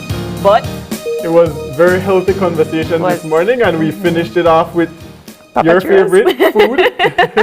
You act like if you not like eat too, you know, like. It's the Come only way on. you could get to 6'5". I mean. But certainly this morning's conversation, we're going to be having fairly good weather this throughout the rest of the week. There's no advisories, no warnings out. Always a good And idea. we moved into our first conversation this morning, which was with the Garifuna Collective. Yes. And they are back on tour. They are headed to Europe. They're going to be in London and France. And so we certainly look forward to follow them on their journey as they continue to promote Belizean culture and get our name out there. I always know when the beat drop for that segundo drum, the whole audience just go off, and it's always exciting to see the Garifuna Collective. So we're proud of them, and we'll continue the journey with them and their tour when they come back, and of course have you updated on that. But also, I know this was Brighton's favorite part of the day, where we had the Minister of Youth, Sports and Transport, Minister Ferguson, talking to us about the International Youth Fellowship along with Mr. Jermaine Garvey, and I think that was a very fruitful, insightful conversation, especially on, I know you have your youth, your YLab, and how that could benefit the development of youths participating in. It's important that we continue to have these discussions, April, because young people are an integral part of the now and the future. And we certainly need to start filling our spaces, take up space in national development, because we are going to be the leaders come next 5, come next 10 years. And so it's important that we begin to immerse ourselves into these spaces. And so we had fruitful discussion with the minister and also the director from the IYF. And we certainly look forward to continued discourse with them in the near future, because there's so much that we didn't cover in this morning. I know segment. the time was too short. Yeah. But I was gonna say take up space and command that space. Right. So absolutely. I love that, and we'll keep having that conversation with this initiative as we move forward. But then our final segment of this morning was, of course, Papa Churros came in and showed us how to dress elotes, which was Brighton's first time. Right. And I still think that I did a better job than April. I'm not competitive, right? So I will let the athlete in you take that, fine. But I will say that my one probably tastes better.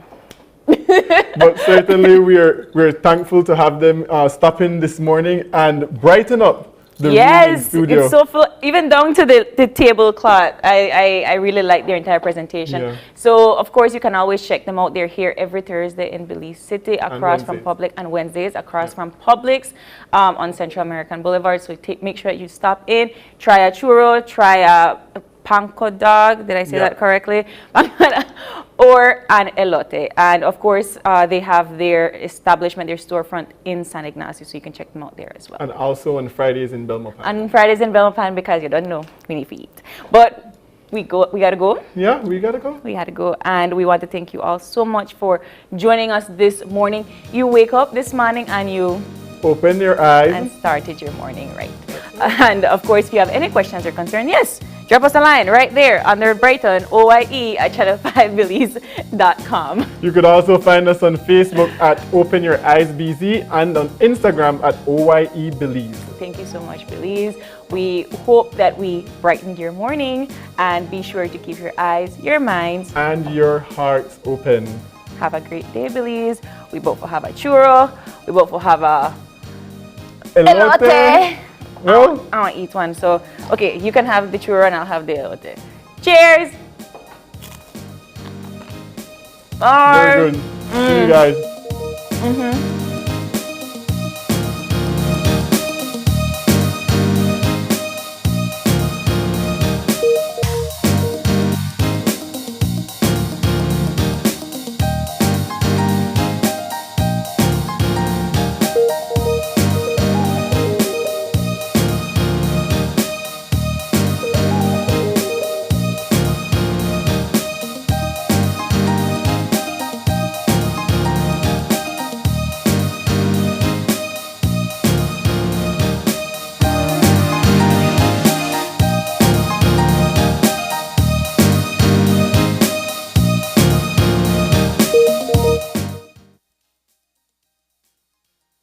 Open Your Eyes was brought to you by the Belize Bank.